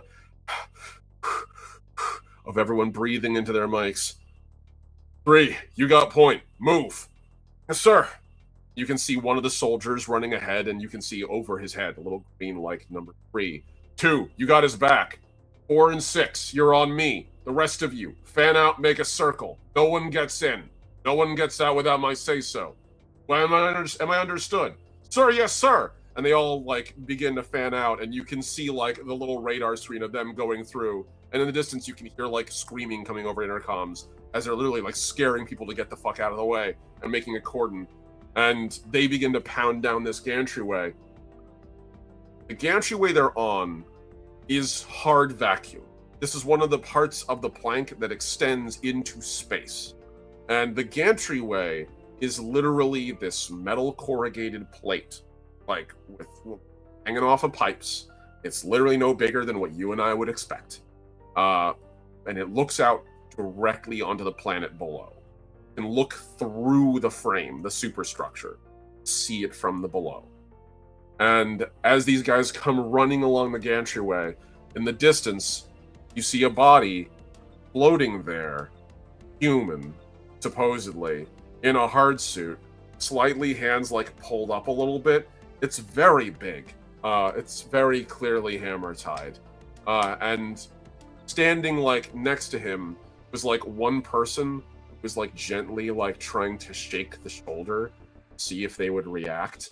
And another one, like, watching out a little bit. And they see the hard suit soldiers coming. And one of them points and then grabs the other guy and shakes his shoulder really hard. And you see the other one just, like, looks at his buddy and then looks over and then just goes, like, again, hard vacuum, no audio can be heard. Except for the pounding of metals. The two of them begin to run away, and then you hear over the intercom the perspective of the person who you're watching go, "Secure those 2 right now." "Yes, sir." And 2 goes pounding after them, and you can see the 2 of them, as opposed to waiting, look over the side of the gantry and leap across into space between the 2, across a completely empty void. An absolutely suicidal move. And grab onto a pipe on the far side and begin to clamber into a smaller outlet. Like, the other soldier gets to the end, just, "Damn it! Permission to open fire!" No, obviously not. Belay that. They were just watching. Oh, shit. 3, what do you get? And you can see one of the hard suit guys literally gets up and immediately, like, takes a pack off of his thigh, and it has, like, the Red Cross on it. Very clearly, it's a human-made, like, med kit. He slaps something onto the torso of where Hammertide is, and his suit has been completely ruptured from like, basically around where the navel is, all the way up to right below the collarbone, and there's a very visible hole there about the size of a bowling ball in his torso. As you see that bit, which is probably from 3's feet, who's literally right there, 3's that there, and I want to have a look at it, and I want to see if I can figure out what type of weapon or what style of weapon has actually made the damage. So, make me in this case, I would say, You know what? Make me an offer. What role would you want to make with it? I was thinking combat, because I know it's probably a melee wound. So I'm trying to discern whether it is a bladed cut, whether it is an impact rupture, or if it is something like a molecular edge piercing. Okay. Yeah, I'll take that. Make that roll for me. Make me a combat roll. Fantastic. So is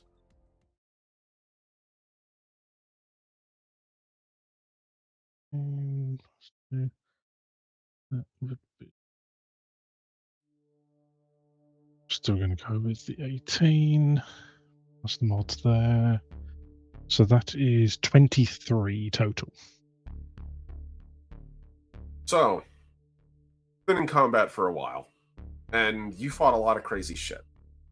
Part of your career as a monster hunter back on the Cliquish homeworld, you fought leviathans, fought deeper beasts, you fought flying creatures that literally will rip a mech out of the ground and throw it 100 feet, and then pick the body out of it for a little bit of...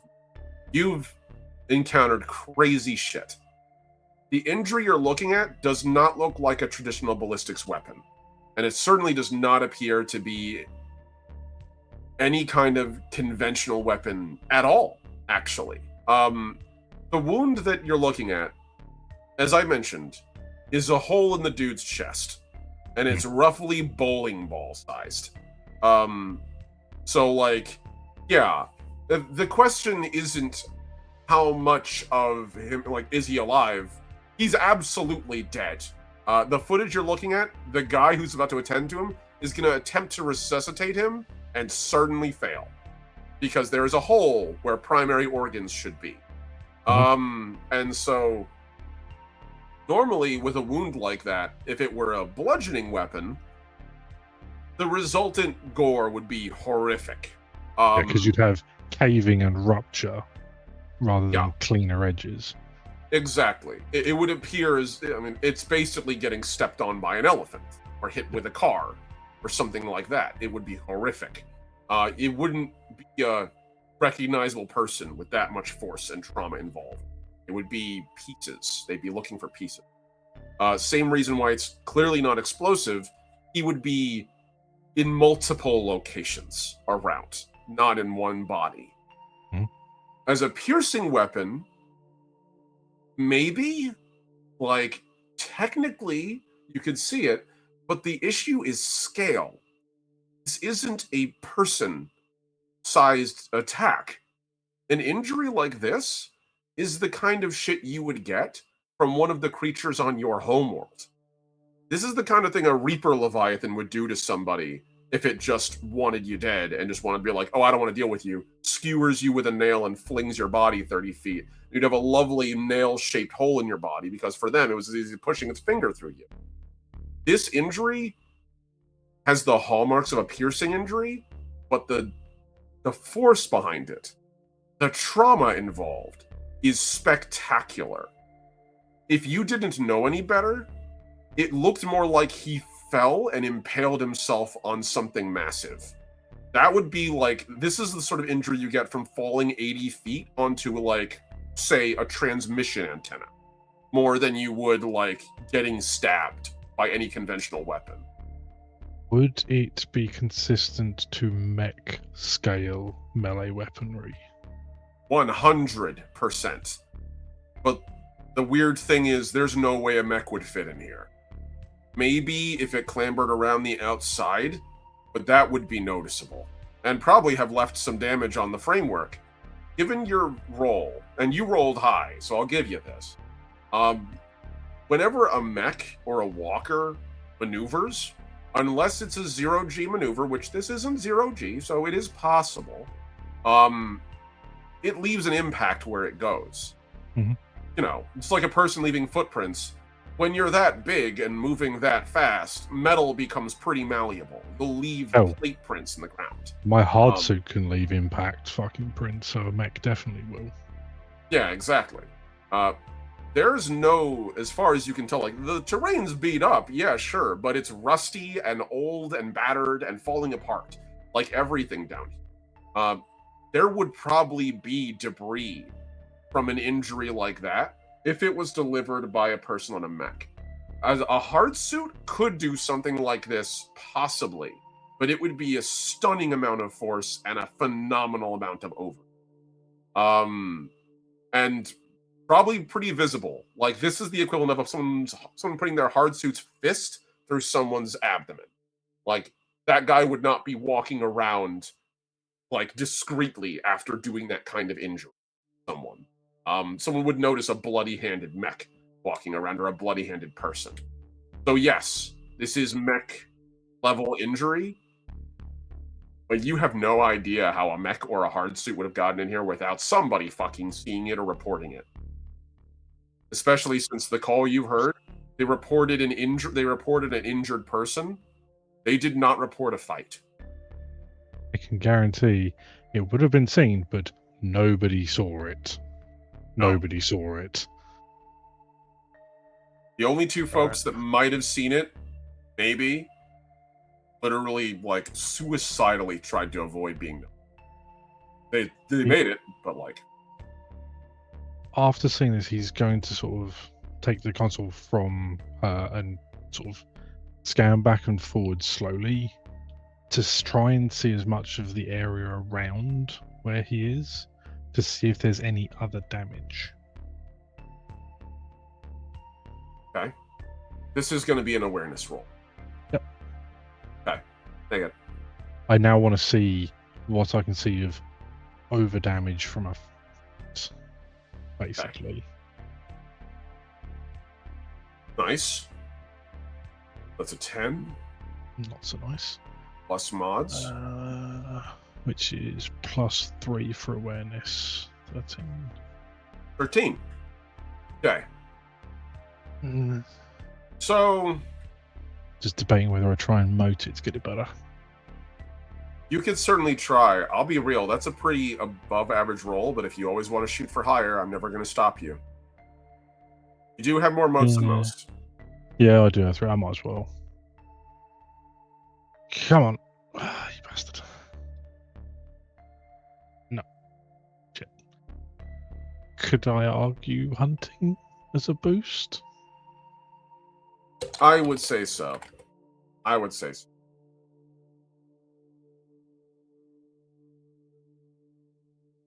It's not going to be much better with the 8 there. It's going to bring it down to a 13. So, okay, 13. So, it's literally the same roll as before, basically. Yeah. Okay. Well, first off, this gantry's been beaten to hell a million times over. You can see where it's exposed to space. It probably has been maintained by a mech once or twice. But it isn't fresh damage from what you can see. There is one area that appears to be fresh damage. That appears to be a recently burst pipe. It's roughly about eye level for a person. And you can see that there's a dent in it. Severe. It's bent the pipe and it's literally like tore a chunk out of it. It's the only reason you noticed it is because there's a whole bunch of ice that's frosted over the breach, where whatever the pipe is carried hit the vacuum and just flash vaporized and then began to freeze, and then created a seal. So there's like a little bit of like a fog from what you can see. It's not a spectacular amount of damage. It's the kind of thing a person on foot with like a ball peen hammer or a pipe wrench could manage pretty easily. And with how rusty everything is, hell, theoretically someone could grab it and yank it. But given the size of it, you have your doubts. It looks like a actual result of a fight. So it looks as if whatever hit Hammertide only hit Hammertide. Very likely. Which probably means this was an ambush and he was not expecting it. Yeah. Which means he was probably lured here or it was someone he knew and was expecting a conversation, not to be fucking run through and impaled. They're all reasonable assumptions to make. After a couple of seconds, you can hear a little bit of like an behind you as the attendant kind of like has her hand over her mouth and she's looking away from the screen as best as she can. Is there anything else I can do for you, sir? I presume, if I continue watching this, they scan the area for any other signs, and there was no recovery of his hammer, his weapon. Yeah, more or less. They looked to see if he might have had anything on his person. If he did, didn't find any signs of it. A lot of folks who go through the plank will often carry satchels or packs. So if he had one on him, we don't know. And if he had anything on him, it might have been in that. That'd be my guess. But as far as the scan, they did a cursory scan, but it's the plank. Everything there is so busted and rusty and, well, improvised that there's really no purpose to the scan. Whenever we take one, it just sort of captures the scene, which we do have, but not like we can compare it to any blueprints or anything. We don't know what damage has occurred last week or last month or 5 hours.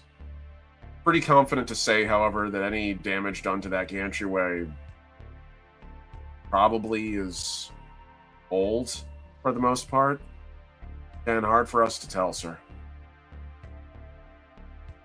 I do have another question, but I don't know whether it's one that you'd be able to help me with. Yeah, sure. As he sort of kind of leads out of the archives. How did Hammertide leave the tower and end up in the plank without anybody realizing or think to keep eyes on him?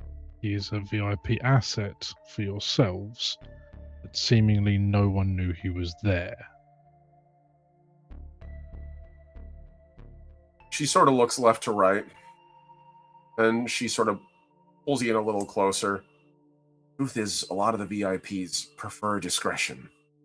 We're supposed to keep eyes on them to make sure that they're safe, sure, but we're not supposed to pursue unless they call us to.